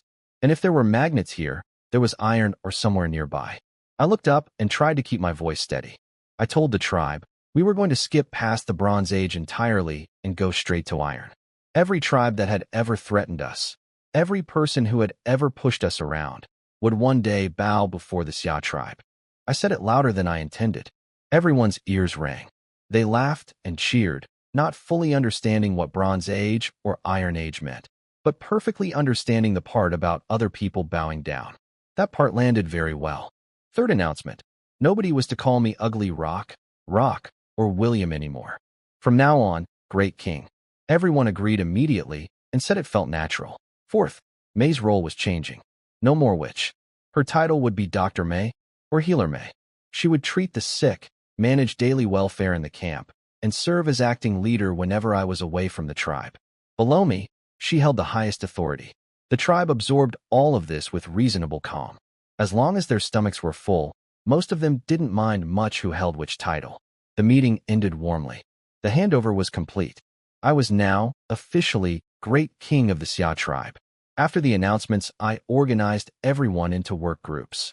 Thorn, Squint, and Crooked led the brick-making team. Stub and Beryl took a group out to gather wild vegetables. May and the children stayed to watch the camp. Bruno and Fong escorted the old woman from the Salt tribe back home. She didn't want to leave. She had eaten better in our tribe than anywhere in her life. When I offered one last time to have her tribe join us, she refused without even thinking about it. Fine. I told Bruno and Fong to bring back more rock salt on the return trip, and not to mention what we used it for. I intended to keep control of that salt source quietly, and work on winning them over when the moment was right. Once everyone left, I pulled out the magnet, and asked May where it had come from. She told me to calm down and stop calling it a magnet. The tribe had always called it the Dark Stone. It had been passed from witch to witch as a symbol of tribal authority. She had worn it as decoration without knowing much about it. I asked if she knew where more could be found. She didn't. The previous witch had never told her. I felt my excitement deflate. No source, no location, no Iron Age yet. Then May added something. Before the tribe split apart long ago, they had all lived together in a large cave. That cave, she had heard, was full of stones like this one. When the tribe divided, only the witch of each group was allowed to carry a dark stone, so that separated members could recognize each other later. That was something. Iron existed in this world. I just had to find it. May noticed my disappointment and exchanged a look with Lily. After I left, Lily mentioned to May that she had heard from her mother. The original tribe was somewhere in the direction of the rising sun, about 4 or 5 days' walk away. May had heard the same thing. She decided not to tell me yet. She was worried I would go looking and leave the tribe unprotected, and she didn't want me to get hurt. I found all of this out much later. I headed out with Stubb and Barrel's gathering group and broke away to search the surrounding land for copper or iron ore. I didn't know much about identifying mineral deposits, only rough details from books I had read years ago in my previous life. Color, texture, the kind of terrain where or tends to appear. Not enough to be certain of anything. This was mostly luck. I wandered for half a day across the wide grassland, checking every rock formation I came across. No ore, but the trip wasn't wasted. I found wild honeybees and their comb tucked into a hollow tree. I found large patches of dandelion, fields of wild mugwort, clusters of wildwood ear mushroom growing on fallen timber, and a plant that smelled strongly of fish mint. I found wild cactus too, and collected seeds and fruits from several plants I recognized as edible. I gathered samples of everything and carried them back. The gathering teams needed to know what to look for. These plants could supplement our food supply significantly through winter. The walk back was peaceful. No danger, no close calls. Just open land, cool air, and the quiet satisfaction of finding useful things where I least expected them. I was starting to genuinely love this life. The wildness of it, the freedom, the constant sense that anything might be just around the next hill. While I was out searching the grassland, something was happening far away that I only learned about later. Trader and his trading group had been traveling for weeks, exchanging goods with tribes across the region. By now they were loaded down heavily. Furs of all kinds, rare seeds, bear skins, tiger skins, marten pelts, fox hides, and snow leopard fur. A very profitable circuit. That day they stopped to rest in a walnut forest. The ground was covered in fallen nuts. Everyone knew the food was good, so the whole group sat down to eat, cracking shells with stones and enjoying the break. They didn't notice the people gathering around them until it was too late. Someone in the group cried out. Heads appeared from all directions, dozens of figures in wolf-skin clothing, the wolf skulls worn over their heads like helmets, the forelegs split open so their arms came through. From a distance they looked like a pack of enormous wolves standing upright. Among them moved several real wolves, trained and watching. Trader shouted for everyone to close ranks. His 30-plus people pulled together instantly around him and the cargo, weapons raised. They had drilled this response so many times it was automatic. The strangers outnumbered them significantly. Their leader stepped forward, enormously tall and broad, with a thick beard and eyes that held both cruelty and cunning. He declared the walnut forest was theirs, and that Trader's group had stolen their food. They owed compensation. Trader stayed calm and offered to trade. The leader laughed and said he didn't want to trade. He wanted everything. Trader pushed back, asking what evidence they had that fallen walnuts belonged to anyone.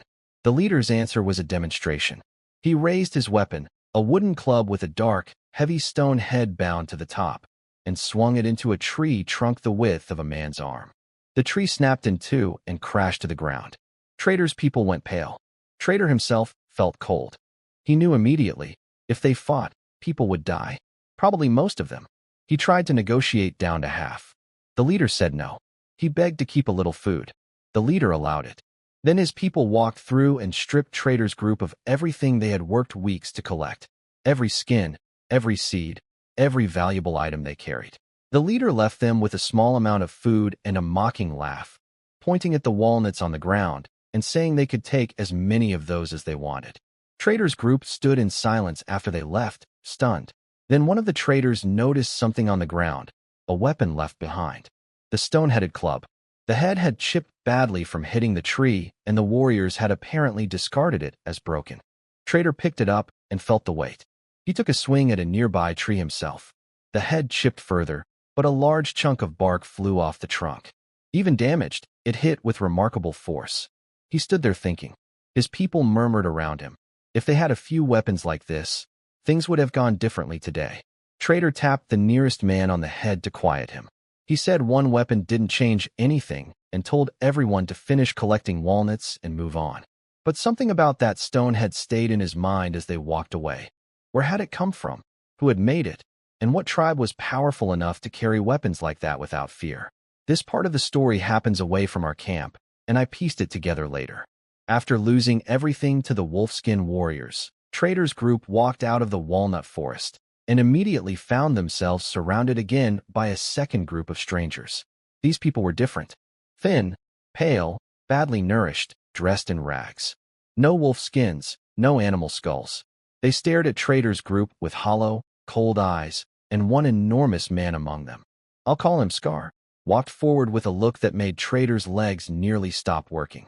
Trader's first thought was that these might be cannibals.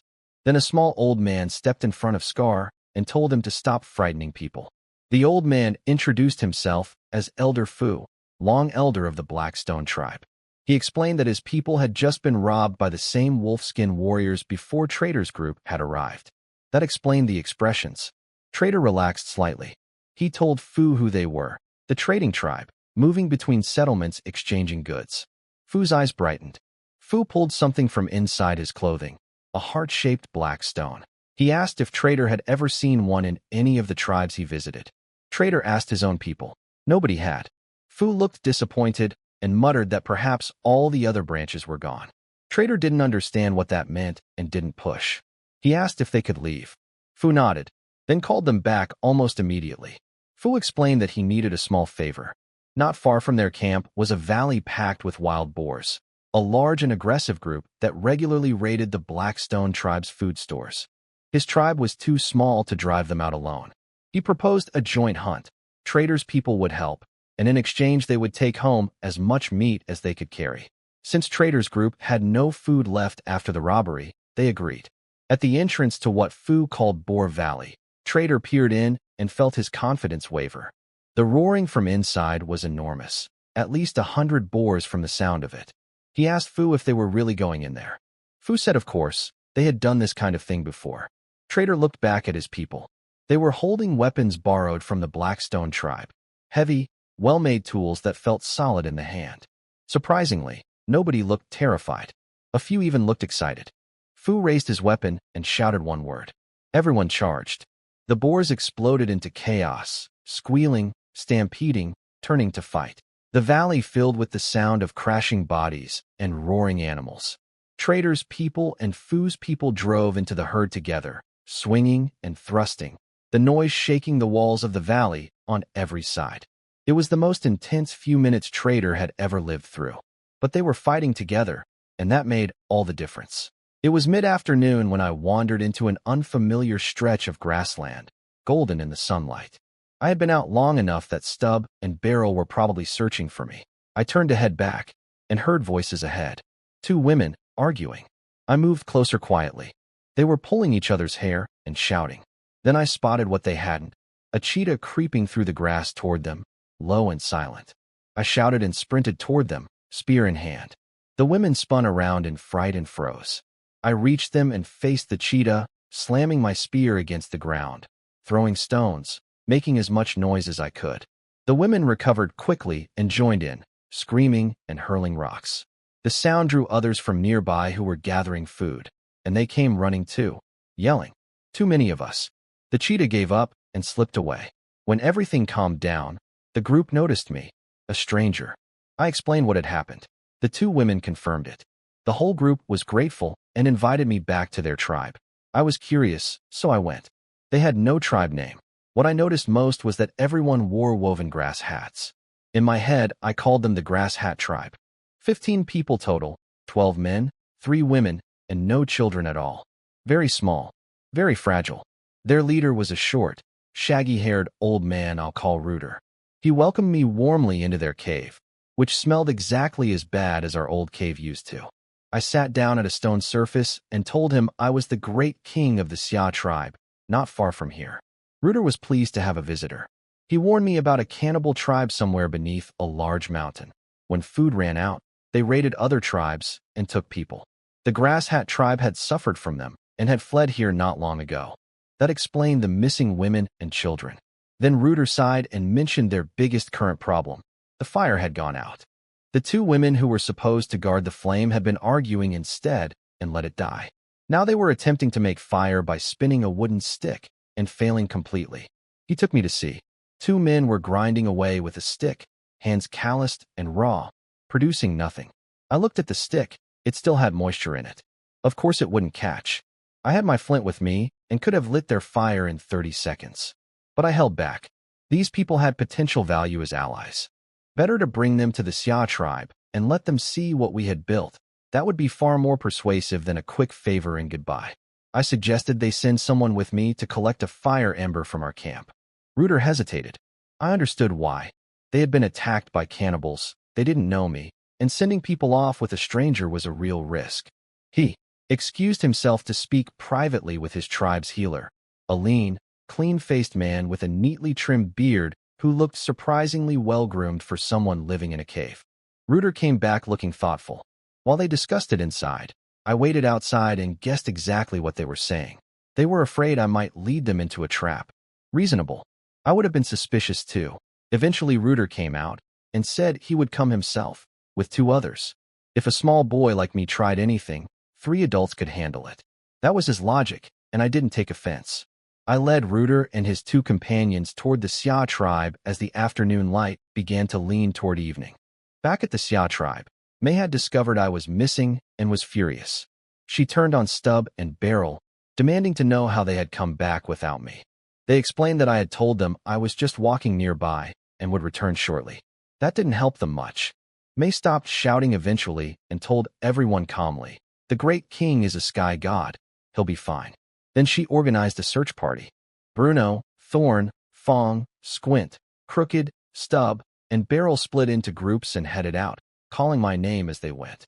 Bruno's voice was so loud it carried across the whole grassland. I heard them before I saw them. I called back, and Bruno came sprinting over with 2 others, practically glowing with relief at finding me safe. I told them to round everyone up and head back to camp. Then I led Reuter and his 2 companions toward the Xia tribe. On the way back, Stub and Beryl found me too. Beryl burst into tears and wiped his nose on my shoulder before I could stop him. I patted them both on the back and told them it was fine. I had just been exploring. When we arrived at the wooden walls, Reuter stopped and stared. He hadn't expected this, a tribe living on open ground instead of in a cave, surrounded by upright timber walls. Once inside, he nearly stumbled when he saw the tiger skin and wolf hides hanging to dry. He stood very still, calculating something in his mind. I told him the predators around here had learned to be cautious about us now. Then I mentioned, carefully, without pressure, that if our 2 tribes worked together, the whole area would be safer for everyone. He gave a non-committal smile and nodded without committing to anything. May was waiting. She had clearly planned to give me a piece of her mind, but the sight of a stranger made her hold back. Then she looked more carefully at Reuter, and her expression changed entirely. I introduced her as our tribe's healer. She ignored me and asked Reuter one cold question. Was someone named River all right? Reuter stared at her, rubbed his eyes, and said, "What are you doing here?" May asked again, harder this time. Reuter's face fell. He said River had been taken by the cannibal tribe during a raid last winter. She had been pregnant at the time. May went quiet. Then she explained to me. River was Lily's older sister. She had met someone from Reuter's tribe at a gathering long ago and chosen to go with them. May and the previous which had tried to stop her and been blocked by Reuter himself. Now River was gone. Reuter spread his hands helplessly. He said River had been happy with them. Their tribe had cared for her. But when the cannibals came in the snow, his people were too few to fight back. He had barely saved anyone. I watched May and Lily both wipe tears from their faces, looking at me with wet eyes. I said nothing for a moment. There was nothing useful to say yet. But somewhere in the back of my mind, the cannibal tribe had just moved to the top of a very important list. May stomped on my foot as she walked past and went to the small house alone. I swallowed the yelp and told Reuter to ignore her. Old friends sometimes express things with their feet. Lily helped me limp toward the new dining room, her face still wet with tears. The dining room had come together well. About 40 square meters, a brick fireplace in the center with a proper chimney, brick tables and benches along the walls. Simple but real.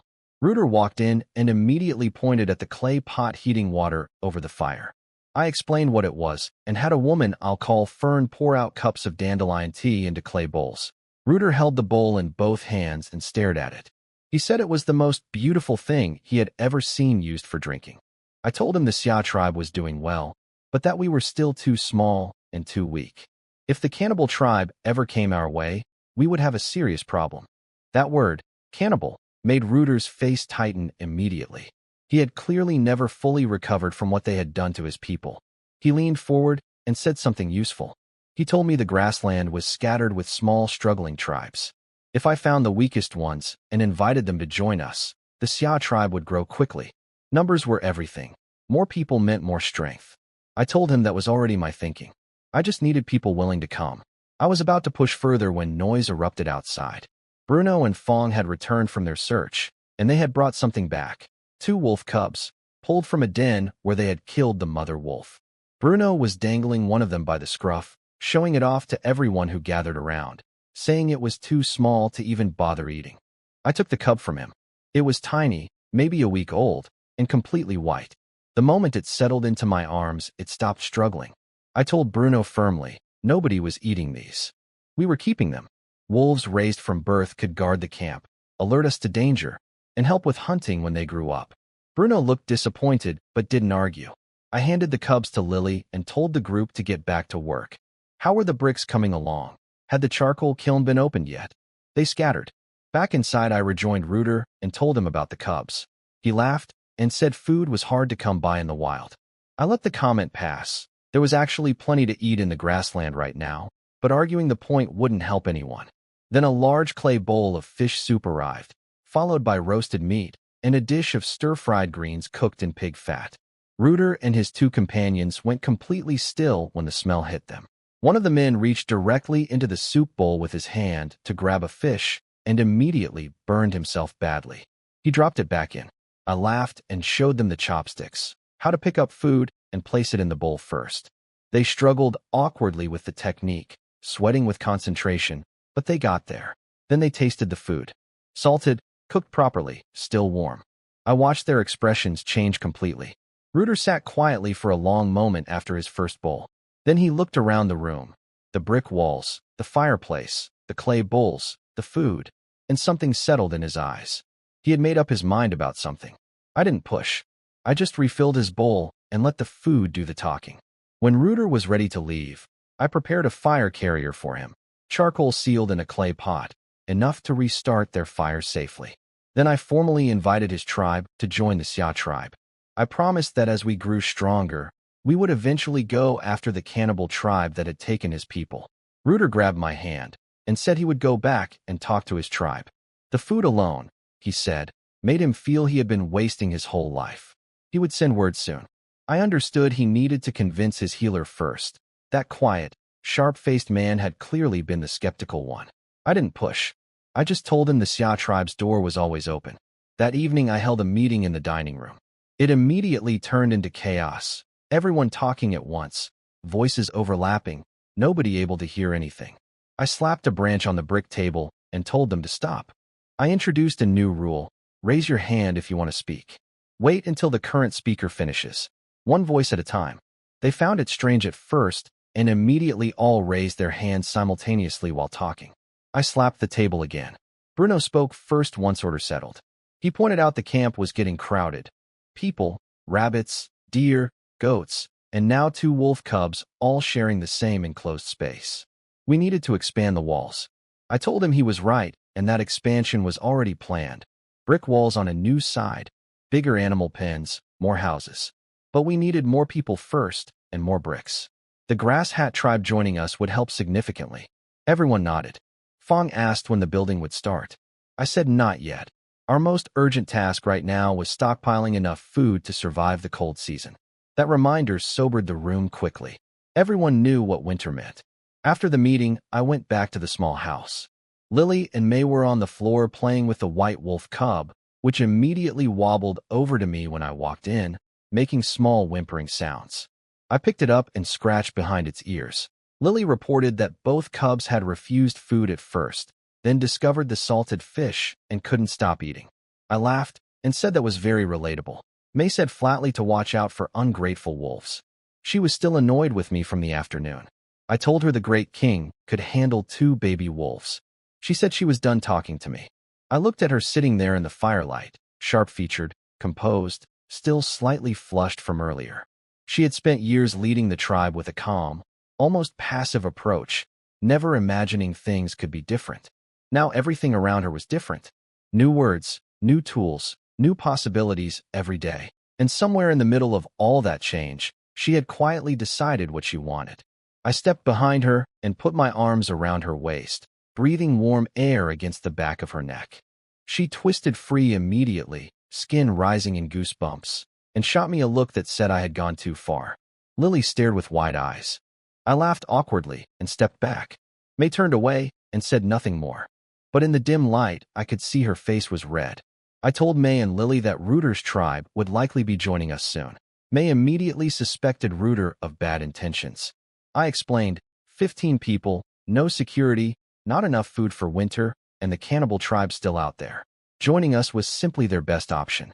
And for us, more people meant faster building, more strength, and less reason to fear the wild dog tribe. May shuddered slightly at that name. I took her hand and told her, the more people we gathered, the stronger we became, and the closer we got to settling that particular debt. Lily had been quiet the whole time. Then she looked up with wet eyes and asked if her sister River was still alive.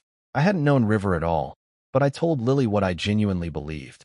The cannibal tribe was short on women, so they would have kept River alive rather than harming her. Lily looked a little steadier after that. May pulled her close and reminded her that I had promised to go after the cannibal tribe once the Xia tribe was strong enough. We would bring River home. Then May raised the practical question. If Reuter's tribe joined us, the houses were too small for everyone. She made it very clear that our small room was for the 3 of us only.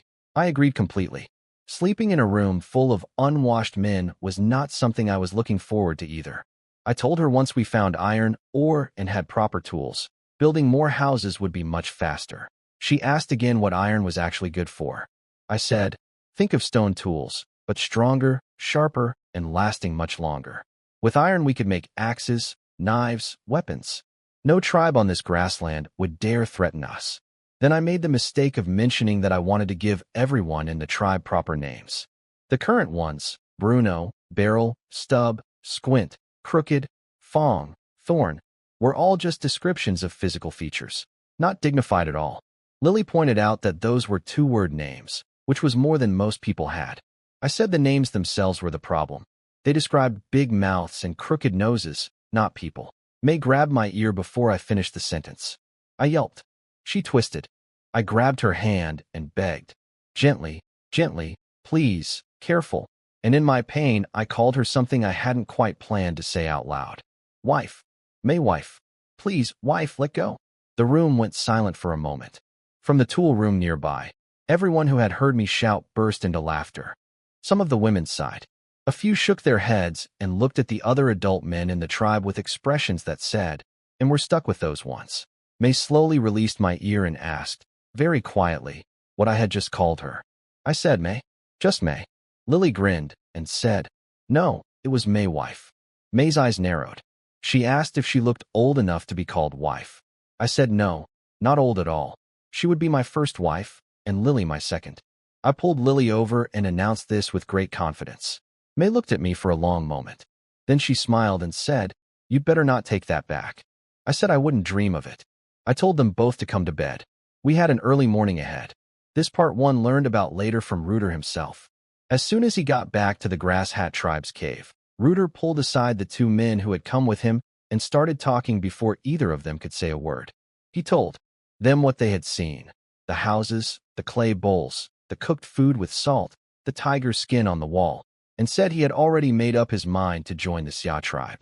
He asked them to spread the word to the others and let everyone know how good it was. They nodded eagerly and went off to do exactly that. Then Reuter went to find the tribe's healer, the lean, sharp-faced man I'll call Sage. He was sitting alone by the fire, staring into it. Reuter sat down and asked what was still bothering him. Sage asked, if the Xia tribe was really so good, why would they need people like them? Reuter said they needed more people to grow stronger. Simple as that. Sage pushed back. More people didn't automatically mean strength. Their own tribe had been larger once and still got crushed. The problem was never the people. It was leadership. Rooter agreed, and said that was precisely his point.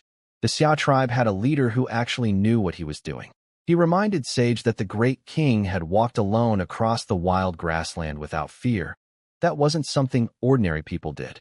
And he had brought things nobody had ever seen before. And, Rooter added, he recognized May from the old tribe, the same tribe that Lily's sister River had joined. These were people they already had a connection to. Sage went quiet when he heard about River. He already knew what had happened to her. He thought for a long time. Then he started raising questions. Could the great king really be trusted? Was the sky god claim believable? What would happen to their roles once they joined? Rooter answered as patiently as he could, which wasn't very patiently at all by the end. Finally, Sage sighed and said, "It seems we have no choice but to go." Rooter said it wasn't just going for a visit, it was joining. Permanently. Sage asked whether there was any chance the Xia tribe might join them instead. Rooter stared at him. Then he said, very slowly, that was not going to happen. Sage said he was just asking. Rooter said not to ask that again. After another long silence, Sage said, fine. If Rooter had decided, then they would go. Things couldn't get worse than they were now. Rooter's face relaxed for the first time all evening. He asked if they should leave at dawn. Sage said that seemed very sudden. Rooter said the sooner the better. Why delay what was already decided? Sage muttered something about not wanting to look desperate. Rooter told him firmly that a tribe with no food, no fire, and 15 people had no business worrying about appearances. Sage gave up arguing and said, fine, dawn it is. Rooter smiled and said, remember, they have clay pots. And a sky god. Sage stared at the fire and said quietly, a sky god. I hadn't expected Rooter's visit to result in a commitment so quickly, but that was the power of a hot meal with salt in it. Sometimes the most persuasive argument is a full stomach. That morning I gathered everyone in the dining room and announced that the tribe was getting proper names. Everyone looked curious and slightly suspicious. I explained first why names mattered, to tell people apart, to be able to refer to someone clearly when speaking to others, like the difference between calling something a clay bowl versus a clay pot. Names were just labels that helped everyone understand who and what we were talking about. Bruno, I'll keep using the Western names I've been using throughout, protested that he liked his name and didn't want it changed. I told him he could keep it as a nickname, but as a proper name for a warrior of the Xia tribe it wasn't quite right. That got a laugh from everyone, including Bruno eventually. I went through the whole tribe. The women's names I largely kept, just adding structure. May became her established name officially, and I reminded everyone again, she was not the witch anymore. She was the tribe's doctor. Her role was to heal, to preserve life, and to develop her knowledge of medicinal plants. I told her privately to keep collecting herbs, dry them properly, and store them in sealed clay jars. She said she had already been planning to ask me for jars with lids. For the men, I made more significant changes, assigning names based on natural forces, wind, fire, thunder, lightning, rain, and similar elements. The children got names from a similar set. I reasoned that warriors whose names people heard and remembered were more intimidating than warriors named after their physical quirks. Everyone was pleased with the new names. There was a lot of excited chatter as people tried out their names on each other. May watched all of this quietly. She felt the strangeness of seeing the whole tribe reshaped around this boy who had appeared among them. But she also felt, and I could see it in her face, that she didn't mind. The tribe was better. People were fed and housed and working with purpose. If he was going to keep changing things for the better, she was willing to follow along. And he was still hers. That settled it for her. After the naming, I laid out the day's priorities. Food collection and storage remained the top concern. We had salt and clay jars now, so nothing needed to spoil. Pottery firing and brick making continued. And I was quietly hoping Rooter would come back soon with his whole tribe behind him. I also thought about the Salt tribe. They were sitting on an enormous resource without understanding its value, and their population was significant. If I could bring them in too, we would be over 60 people combined, a real tribe with real strength. Lily came over holding one of the wolf cubs and reported that both animals had escaped outside the walls earlier and nearly didn't come back. She asked if we should cage them. I said no. Cages would turn wolves into dogs. I told her to spend time with them, talk to them, treat them like young children learning. Wolves were smart. They would figure out where home was. Then I went to check on Sandy and Tara at the pottery kiln. Both women were covered in ash and working steadily. Their hands had become remarkably skilled, more precise than any of the men, and far more patient. I confirmed they would remain the Xia tribe's dedicated potters, with others only assisting. Good craft needed good hands, and those two had them. I was still at the pottery kiln when one of the children came running to tell me the Grass Hat tribe had arrived. All of them. I hadn't expected them this quickly. I thought Reuter might need several days to convince everyone. I put down what I was doing and walked out to meet them. Reuter was standing outside the walls with his whole tribe behind him, grinning. He said he told me they'd come. I laughed and told him I genuinely hadn't believed it would happen this fast. I welcomed them all. From today, we were one tribe, one family. The Grass Hat people looked at me carefully. I was young, smaller than most of them. But they had heard the word Sky God, and they had seen the wolf skins and tiger hide hanging on the walls when they entered. Whatever doubt, they had faded quickly. Those skins represented something significant on this grassland. Killing a wolf made you a warrior by common understanding. The Xia tribe had killed dozens. And a tiger. These people would follow a tribe like that. Some of them started crying when I spoke about revenge, about becoming strong enough that the cannibal tribe would eventually pay for what they had done. Reuter told them firmly to stop crying. Better days were coming. I echoed that. We would get there, but only through hard work and building together. With the Grass Hat tribe joining us, the Xia tribe now stood at 43 people, 20 adult men, 18 adult women, and 5 children. From 28 to 43 in a matter of days. At midday, we all sat together in the dining room for the first proper meal as one tribe. It was crowded. People had to squeeze together, but nobody complained. The tables had fish, meat, soup, and cooked vegetables, all seasoned with salt. The new members couldn't stop eating. I watched Sage, the Grass Hat healer, from across the room. He said very little but ate steadily and looked around with careful, observant eyes. I made a note to spend time getting to know him properly. Reuter leaned over quietly and warned me. Sage was thoughtful to a fault. He would turn every decision over endlessly, find reasons to doubt it, then find reasons to doubt his doubts. Good instincts, slow to commit. I thanked Reuter for the warning and said I would figure out the right way to work with him. One of the new members called out and asked if every meal would be like this. Reuter immediately tried to shush him. I waved Reuter off and answered honestly. Not always this varied, but everyone would eat 3 meals a day and nobody would go hungry. That was my promise. I stood up and told them all, we were the Xia tribe. We didn't fear hard work. We didn't fear difficulty. Every person here was a warrior of this tribe, and together we would build something that no one on this grassland would dare threaten. 43 voices answered back loudly. It was the best sound I had heard since arriving in this world. After the meal, I pulled Sage aside for a private conversation. He said he didn't have many thoughts yet, being so new.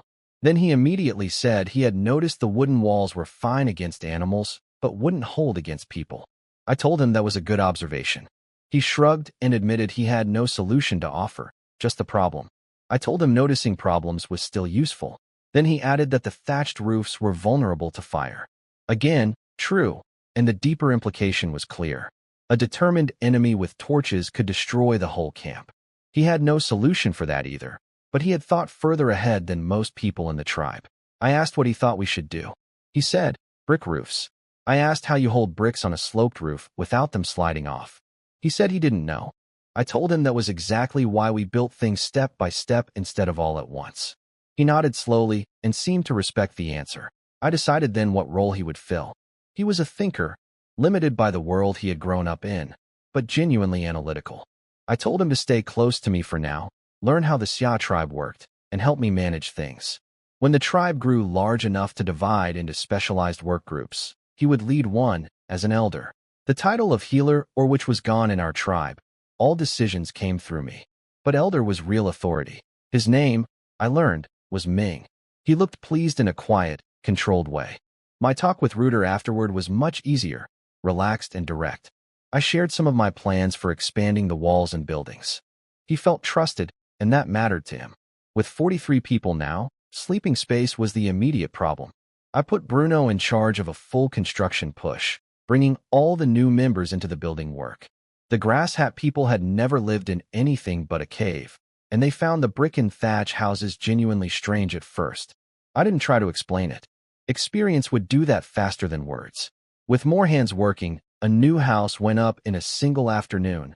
Brick walls, thatched roof, fireplace, raised beds with dry grass and animal skins. The new members moved in that evening. At dusk, I sent Bruno and Fong out with the hunting team and the new members to check the traps and fish cages along the stream and river. I had upgraded the fish cages recently, larger baskets, ropes tied to stakes on the bank, so they could be pulled in easily without anyone wading out. The river was producing more fish than we could eat, so we were salting the excess into dried fish for storage. The smell of salted fish drifted across the whole camp and out into the grassland, which attracted predators, which walked into our traps, which gave us more meat and more hides. The system was feeding itself. Rooter and Ming went along with the hunting team and watched all of this with wide eyes. Ming said quietly to Rooter that if their tribe had built fish cages and pit traps years ago, they would never have gone hungry. Rooter agreed. Bruno, walking beside them, launched into a full retelling of the wolf battle. The fire, the stone-headed spear through the pack leader mid-leap, the tunneling attack at night. Every detail embellished just slightly more than the last time he had told it. The new members listened with their mouths open. By the time they returned to camp, I think every one of them believed completely that their new great king was something more than an ordinary person. I was fine with that. That evening's meal was fish soup, roasted meat, stir-fried vegetables, and pickled greens. I had insisted on the vegetables despite some grumbling. Rooter asked straight out, if there was plenty of meat, why bother with plants? I decided to explain it properly. I told them the body needed more than just meat to stay healthy. Eating only one kind of food leads to weakness over time, no matter how much of it you eat. The vegetables provided things the meat couldn't. Everyone looked politely confused, so I tried a different approach. I asked them a simple question. Could any of them see clearly at night without firelight? Everyone shook their heads. I told them that was not normal. It was a condition caused by something missing from their diet. It could be fixed. That got everyone's attention immediately. May looked slightly panicked. As the tribe's doctor, she didn't want to be asked to treat something she had never heard of. I explained. The condition was called night blindness. The cure was already sitting on the table in front of them. Fish soup, animal liver when available, vegetables, eaten regularly. Over time, these would gradually restore proper night vision. No special treatment needed. The relief in the room was immediate. Compliments came from every direction. Thorne raised his hand and said thoughtfully that eyes at night weren't important anyway, since everyone slept at night. I asked the group, did they agree? Discussion broke out. Then someone asked whether not seeing at night meant a snake could bite you in your sleep. I said that was actually a reasonable concern. If you couldn't see a snake approaching in the dark, you might step on it and get bitten. Then Ming raised his hand quietly. He said, more importantly, if an enemy tribe attacked at night and we couldn't see them, we would have no way to fight back. I pointed at him and said exactly right. That was the real danger. Night vision wasn't about avoiding snakes. It was about surviving an attack in the dark. The room went quiet with a new kind of concern. I let it sit for a moment, then added, for now we were relatively safe because any enemy we might face was equally blind in the dark. But once our diet improved our night vision while theirs stayed poor, we would have a significant advantage. That idea landed well. The worry turned into excitement. Rooter stood up and shouted that they would fix their eyes and not let me down. Bruno picked it up and shouted the same thing. Then everyone joined in, at first chaotically, then, after Rooter and Ming organized it, all together in one loud voice that rattled the walls. I clapped once and they settled. I told Bruno and Fong to take everyone to the tool room after dinner to work on equipment. Then I walked out. May and Lily followed me into the evening air. May had never seen anyone command a room the way I just had. She had led the tribe for years and never felt anything like the energy in that dining room. She washed my face as we walked and made a quiet decision inside herself that I didn't know about until much later. Lily walked behind us carrying food scraps for the wolf cubs. She told herself she had only come out because of the wolves, not for any other reason, and anyone who looked at her curiously could mind their own business. Rooter was at my door before the sun had risen. I heard him calling softly outside, saying he was ready to work and wanted to know the plan. May nudged me awake. I had been up late thinking about roles and responsibilities for the new members, and my bed was warm. I pulled on my wolfskin coat and stepped outside into the cool gray morning, the last sliver of moon still hanging in the sky. I told Reuter I would make all the announcements at breakfast. Then I told him his title, Elder. His job would be overseeing daily construction, brick and charcoal production, and the care of the tribe's animals. He repeated the word elder quietly to himself, clearly pleased. He said he had been too excited to sleep. I told him that was a good sign and suggested he take care of his health. Life was better now, and he should plan to live a long time. He laughed and agreed completely. Shortly after he left, Ming appeared. He had also been awake most of the night. He came straight to the point. He wanted to propose building a stronger, more permanent wall. He had thought through the reasoning, prepared his argument, and clearly wanted to demonstrate his value to the tribe as quickly as possible. I could see he understood his position had changed when he left his old role behind. He needed to prove himself here. I told him the idea was good, but needed more thought before we could act on it. He left looking mildly disappointed, turning the answer over in his mind. What I hadn't told him was that I wasn't thinking about a simple wooden wall anymore. I was thinking about something closer to a proper stone and brick fortification. A wall built to stop people, not just animals. The constraint wasn't the idea. It was that we didn't yet have enough people or tools to build it properly. But I didn't want to discourage Ming either. I decided to give him a project that would let him show what he was capable of. The wooden block at the dining room door sounded, our morning signal for meals. A woman from the Grass Hat tribe, also named after grass plants and whom I'll call Clover, had taken on the role naturally. She had been her old tribe's food keeper and immediately attached herself to our kitchen when she arrived, fascinated by the clay pots and the cooking methods she had never seen. Our main cook was a woman I'd been calling Fern. She had a slight limp but remarkable focus in the kitchen, and ever since I had praised one of her early experiments with flavoring, she had thrown herself completely into learning. She deserved the role, and I was glad she had it.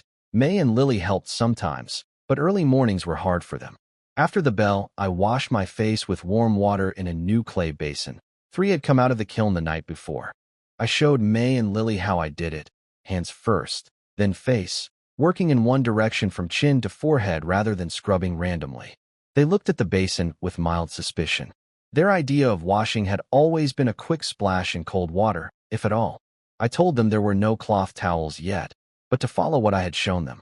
Once we produced more basins, I intended to make daily face and hand washing a rule for the whole tribe. Cleanliness reduced sickness. That was simply true, and I planned to enforce it gently but consistently across everyone. May stood at her basin, watching the steam rise from the warm water, and said nothing. But she dipped her hands in and began washing her face exactly as I had shown her. That was enough for now. May and Lily finished washing their faces and rinsed their mouths with salt water. I had noticed before that both of them kept surprisingly clean teeth. They had been rubbing charcoal powder on their teeth for years. Salt worked even better. When the 3 of us walked into the dining room together, everyone stood. Then they stared. Bruno said we looked different, cleaner, better somehow. He couldn't quite explain it beyond saying May and Lily looked really good today. I told everyone that was the point. We had washed our hands, faces, and rinsed our mouths. That simple routine was what made the difference. Then I announced that keeping clean was the morning's topic. I started with May's illness as an example. She had been one of the cleaner people in the tribe, and she still got seriously sick. Why? Because cleanliness alone wasn't the whole answer. The environment we lived in also had to be clean. Caves were damp, and dampness bred invisible tiny organisms that entered our bodies and caused disease. Bruno asked how they could be dirty when they didn't feel dirty. I told him to think about something everyone experienced, but nobody questioned: the itching. Almost everyone scratched themselves constantly and had come to accept it as normal. It wasn't normal. It was a sign. I explained 2 main causes. The first was lice, tiny creatures living in hair and on skin, feeding on blood. Everyone had seen them when grooming each other. Had anyone wondered how to prevent them? Silence. The second, because I tried to explain more briefly, skin conditions like rashes and allergic reactions, caused by contact with certain plants, foods, or environmental changes. The technical names meant nothing to them, but the descriptions of the symptoms, the spreading bumps, the relentless itching, the redness, those they recognized immediately. May and Ming both nodded, having seen these conditions many times in their old roles. I wrapped it up simply: wash regularly, cook all food properly, Don't eat anything that has rotted or been partially eaten by animals. Drink boiled water. These habits would reduce sickness significantly over time. Bruno raised his hand and said, "So that's why you always make us boil the water." "Yes," I told him. "Exactly." I could see in their faces that something was shifting. Every problem I described, they had lived with for years without understanding why. Now it had an explanation. And if it had an explanation, it could be prevented. I leaned over and said something quietly to May. She nodded and took Lily with her to the kitchen. The tribe sat quietly for a moment, individually replaying old illnesses in their minds, matching symptoms to what I had just described. Then the murmuring started. "Ah, so that was why. So that was the reason." If anyone had held on to a last small doubt about whether I was truly something more than an ordinary person, I think that morning's conversation erased it completely. I announced 3 more things at breakfast that morning. First, the new members from the Grass Hat tribe would take the surname Grass, while original Xia tribe members kept the surname Xia. I explained why. Children should follow their father's family name, and people of the same surname should not have children together. Doing so increased the chance of children born with physical problems. Different surnames mixing was healthier for everyone. The original Xia men looked uncomfortable when Ming pointed out that there were more Xia women than Xia men, which meant the Xia men couldn't pair with most of them. The Grass men laughed. I told everyone this was guidance, not a rigid law, and that more people with different surnames would keep joining us anyway. That cheered the Xia men up considerably. Second, Rooter was officially appointed elder of the Xia tribe, responsible for construction, brick and charcoal production, and animal care. Everyone clapped at my prompting. Rooter stood up, looking genuinely moved, and promised to give everything he had to the tribe. Third, before eating, everyone would wash their hands and faces from now on. May and Fern had already prepared warm water outside. The whole tribe filed out and washed before coming back to eat.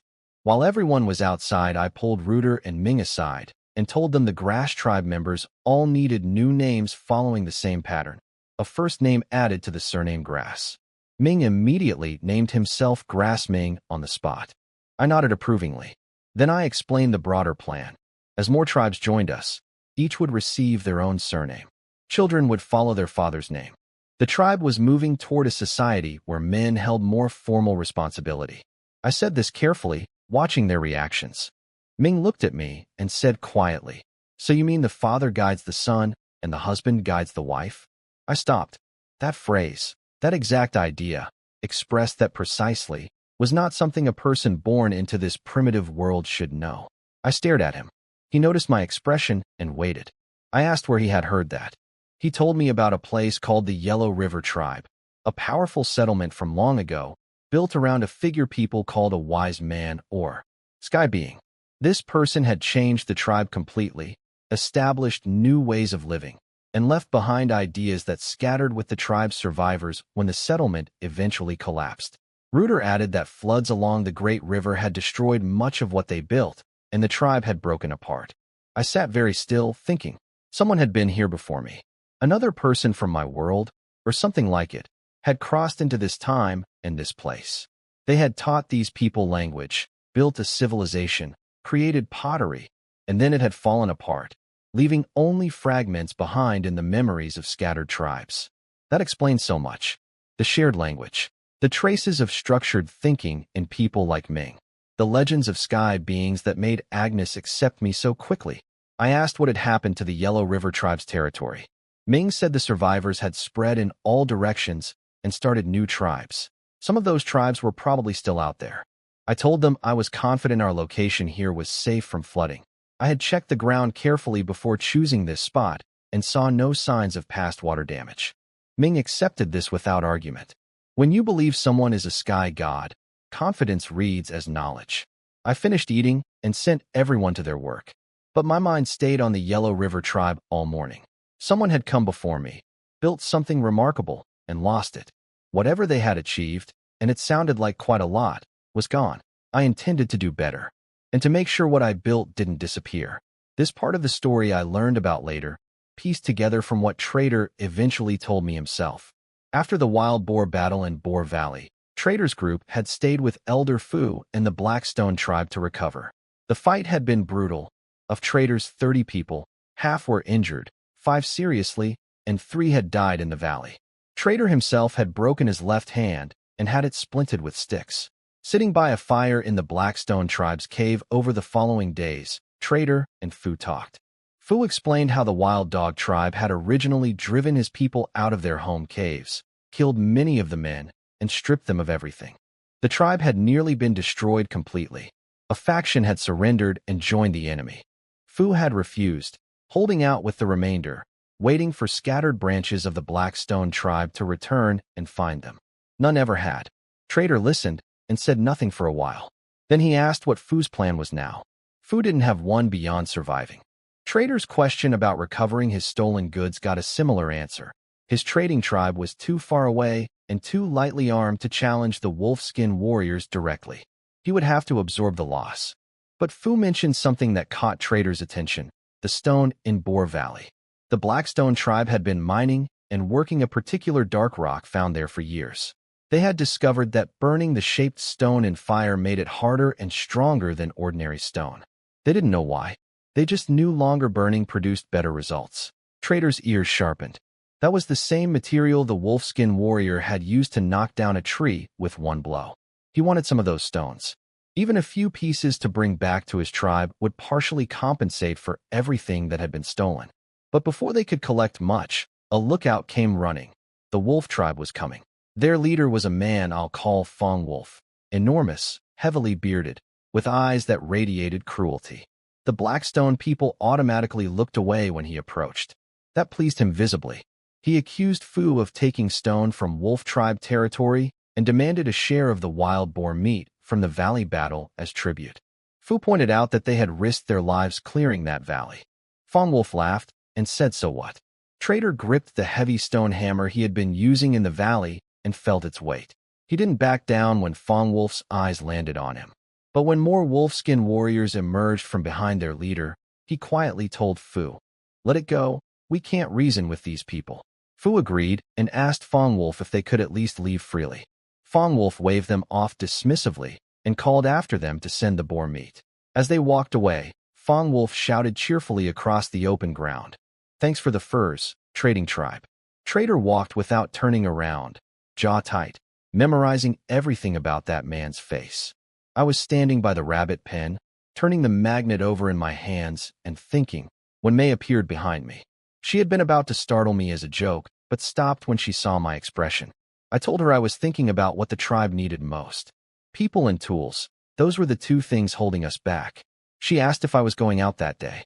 I said not yet, and asked her something I had been meaning to raise: how to treat the skin conditions and bacterial problems I had described at breakfast. She looked at me expectantly. I told her honestly that I didn't know the specific treatments. That was her area to develop. But I did know of a plant that could help with cleaning, something I had seen at my grandmother's house in my previous life: rough pods that lathered in water and could clean skin, hair, and clothing. May's face lit up immediately. She said, "Oh, you mean the blackthorn pods?" She knew exactly what I was describing and where to find them. I told her to collect some on the gathering trip. She nodded and left, the 2 wolf cubs padding along behind her. I went to the kitchen and found our 2 cooks, Fern and a new woman from the grass tribe I'll call Leaf, washing clay bowls. I checked the bowls and pointed out that the oil hadn't been fully removed. That was a hygiene problem. I showed them the method: hot water first, then a scrub with wood ash mixed in, rinse again, then boil the bowls in clean water. Fern asked doubtfully if that would actually work. I told her to try it. She mentioned they were already short-handed in the kitchen with the larger tribe to feed. I told her to speak to Elder Rooter about getting more help assigned. Then one of the children, Ears, now properly named, ran in to say the old woman from the Salt tribe had arrived. With 12 people. I went out to meet her. She had brought salt rock, about 700 or 800 pounds of it. She smiled hopefully and said it was a generous load. I looked it over and shook my head slightly. The color was off, too gray, too impure. I told her next time she should bring only the pure white pieces. She said she understood and would do better. Then she admitted the real reason for the visit. Her people had been thinking about the food they had eaten here and hoping to trade for more. I told her the salt rock she had brought wasn't quite enough to trade for a substantial amount of food. I watched her face fall and then offered a compromise. I would provide lunch for all of them today, and they could help with work in return. She agreed immediately, looking considerably more cheerful. I brought the whole group to the kitchen, where Fern and Leaf found the morning's leftovers and put them out. The Salt Tribe people ate quickly and hungrily. They clearly hadn't eaten that morning. The old woman made a show of being more restrained, but I told her not to bother on my account. Once everyone had eaten, I handed them over to Elder Rooter for the day, brick making, timber cutting, whatever was most needed. Then I pulled the old woman back inside and sat her down with a cup of dandelion tea. She settled in comfortably and said I was the kindest and most capable leader she had ever met. I thanked her and told her I simply believed people were stronger together than apart. She noticed the tribe had grown and guessed correctly that Rooter's group had joined. I confirmed, 15 people, all of them now Xia tribe members. She said that was impressive. I poured her more tea and said nothing further about it, but I was already thinking about what it would take to bring the Salt tribe in next. They were sitting on a resource that could make the whole region depend on us. They just didn't know it yet. The old woman, whose name, I finally learned, was Velvet Gran, sat with her tea and watched me carefully. I could tell she was wondering whether the Xia tribe's growth was good or dangerous for her people. She was sharper than she sometimes appeared. I asked her simply, besides our 2 tribes, what other groups were nearby? She relaxed slightly, realizing I was asking about others and not immediately pressuring her. She described 2. One was a larger tribe, about twice the distance away, on the other side of a hill. She didn't know their exact numbers, but spread her fingers wide to suggest quite a few people. The second surprised me. She said there was a tiny group living in a tree, not on the ground, but actually up in a large tree, somewhere between her camp and ours. She said they were all women, probably 5 of them, and very shy. She suggested I go with only 1 or 2 people so as not to frighten them. I told her I would go that afternoon and asked if she wanted to come along. She said yes immediately. Then I asked what I should call her. She said her people called her Velvet Gran because she had once made a garment lined with soft animal down that kept out the cold even in deep winter. Her tribe had named her after it. I laughed and said that was an excellent name. She had essentially invented a primitive quilted coat from watching birds. These people were never as simple as they first appeared. I handed Velvet Gran over to Elder Rooter to give her light work with her people, then went to the pottery area. Sandy and Tara were making clay basins, helped by 3 of the boys, Ears, Red, and Moss. I had decided every person in the tribe needed 2 basins, a smaller one for washing their face, a larger one for their feet. I planned to mark each pair with matching numbers carved into the clay so nobody would mix them up. I asked how many basins were finished. Sandy gave me a vague hand gesture. Tara said 20. Ears said 30 and looked confident. I counted carefully. Ears was right. I had been teaching all of them basic numbers, and the 3 boys were pulling ahead of the adults. Children learned faster. That was simply true. I told Sandy and Tara not to feel embarrassed. They were still learning and doing well. Their expressions relaxed a little. I walked over to check the kiln fire, burning hot and steady. Ears followed and checked the fuel level without being asked. I asked him how he liked life here compared to before. He said it was much better than any cave. I told him to keep learning well. One day he would be firing not just clay, but copper and iron, and that required real skill. His eyes lit up at the idea. Across the work area, I could hear Sandy talking to Red and Moss, and I drifted closer to listen. I overheard Sandy talking to the 2 younger boys, asking them if she looked pretty, then making comments about herself compared to May that were far too bold for a conversation with 9 and 10-year-olds.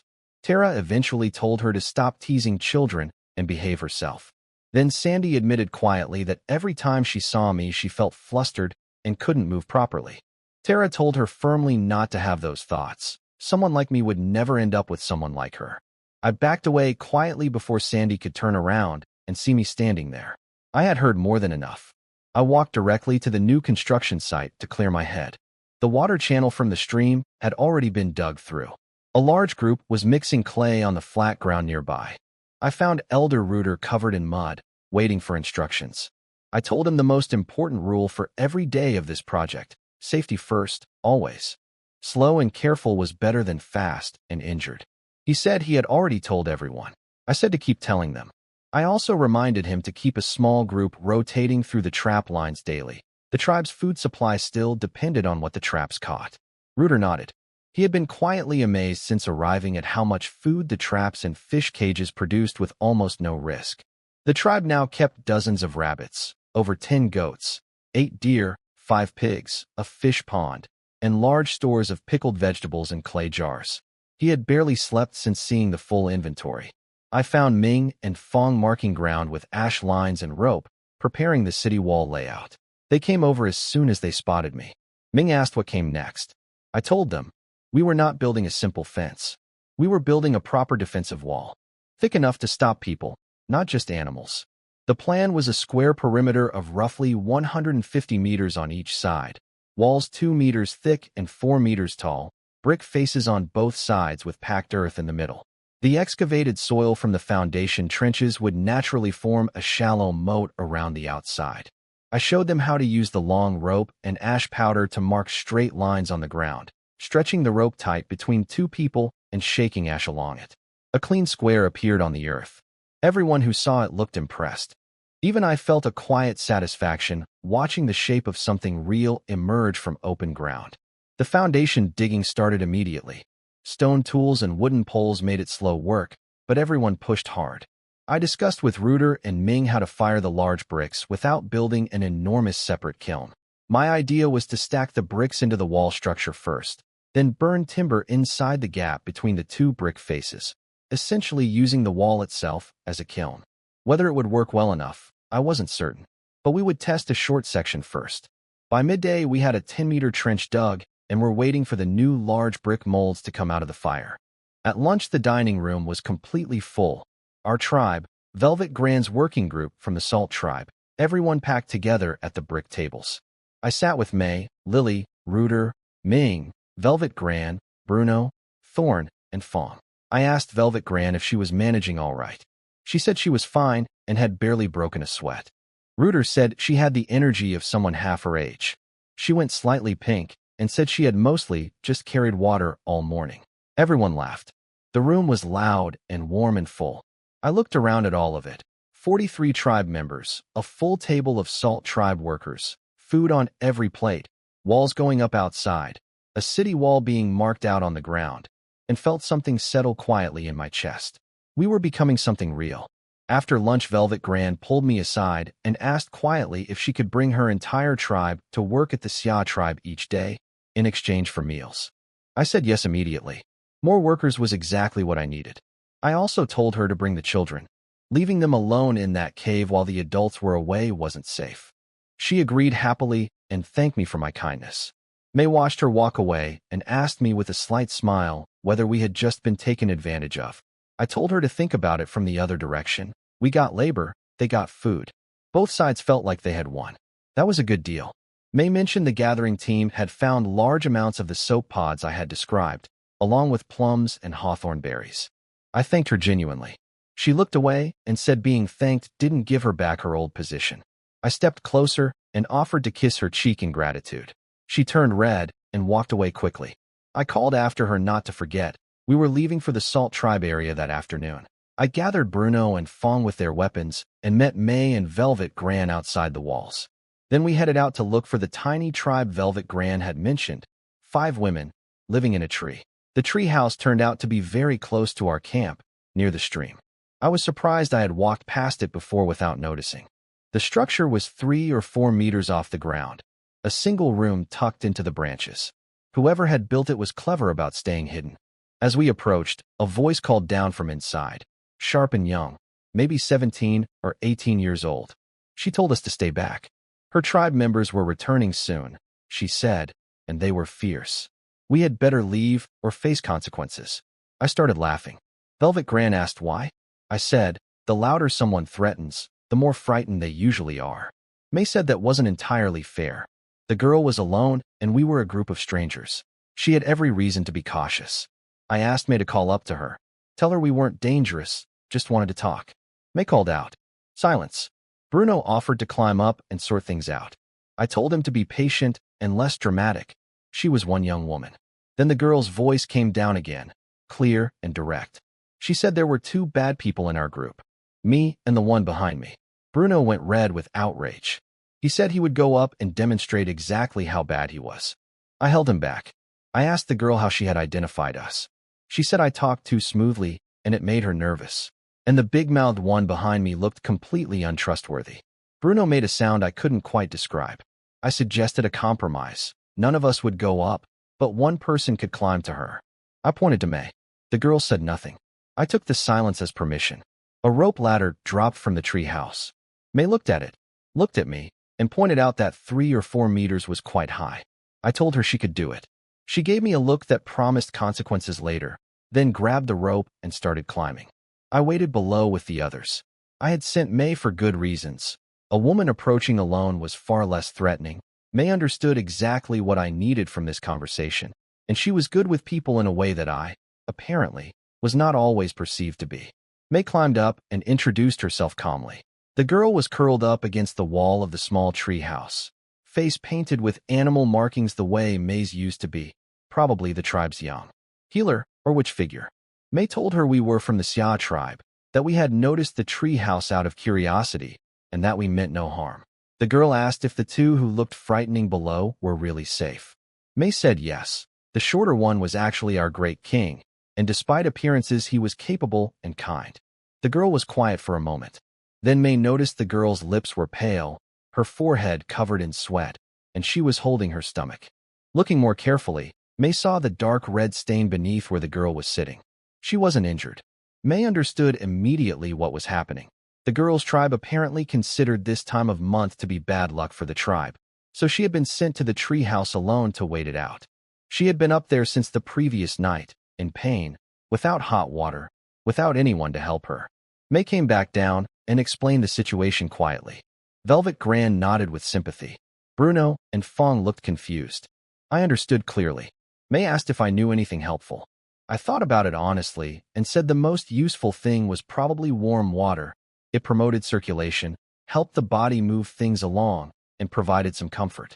May looked at me like that was both obvious and somehow profound at the same time. I added, no cold water, stay warm, avoid wind, rest lying down for a few days, and someone should check on her regularly. May stared at me for a moment, and then said quietly that if someone had told her these things years ago, she would have suffered much less. She looked at me in a way that was half grateful and half annoyed that I hadn't appeared in her life sooner. Velvet Grand was nodding the whole time, clearly memorizing everything to pass on to the women in her own tribe. I asked Fong if the water in the clay pot was still warm. He checked it was. I told him to send it up with May. May went back up with the warm water. The girl drank a good amount of it, clearly having gone without for hours. While we waited below, May learned more of the story. The 5 women had originally belonged to a larger tribe. One day they came back from gathering food to find the camp destroyed, blood on the ground, and everyone else gone. They had fled and hidden here ever since. Any stranger approaching made them panic. May eventually got to the point. Would the girl and her companions consider joining a tribe that could offer food, shelter, walls, and safety? The girl asked if our leader was really trustworthy. May said yes, absolutely. The girl asked if there was real food every day. May said 3 meals, daily. The girl asked if they would have to keep living in a tree. May didn't know the answer to that, and said so honestly. The girl's expression dimmed slightly. May called down and asked if I could come up. I was surprised. She had moved fast and built enough trust for the girl to allow a man into the space. I started mentally composing what reward to offer May later for this. Something she would appreciate. Probably something that would make her face go red. I grabbed the rope ladder and started climbing.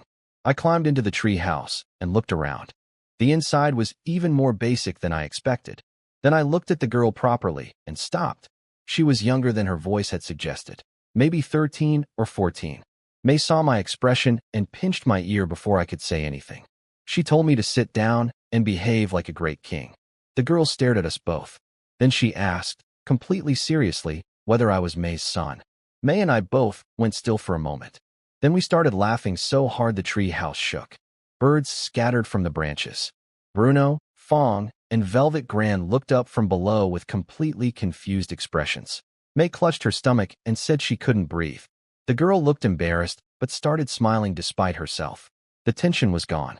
Once we settled, May explained that the girl had a question she wanted to ask me directly, but was too uncomfortable to say. May said it for her. In the Xia tribe, would a woman be sent away from the camp during her monthly time, until it was over? I understood immediately. I told them both plainly, no, never.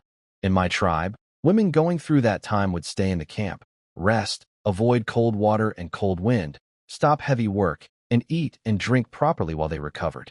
That was my guarantee. May smiled at the girl, then told me to go back down. I climbed out. Bruno immediately asked what had been decided. I told him not yet. He asked what the word I had used meant, the one about the monthly visitor. I told him it didn't apply to him, and he should stop worrying about it. He insisted it might apply to him. I gave him a long look and said some words shouldn't be spoken without understanding them first. He muttered something. Long and Velvet Gran were clearly trying not to laugh. May called down from above that I should go ahead to Velvet Gran's camp. She would stay and wait for the rest of the small tribe to return.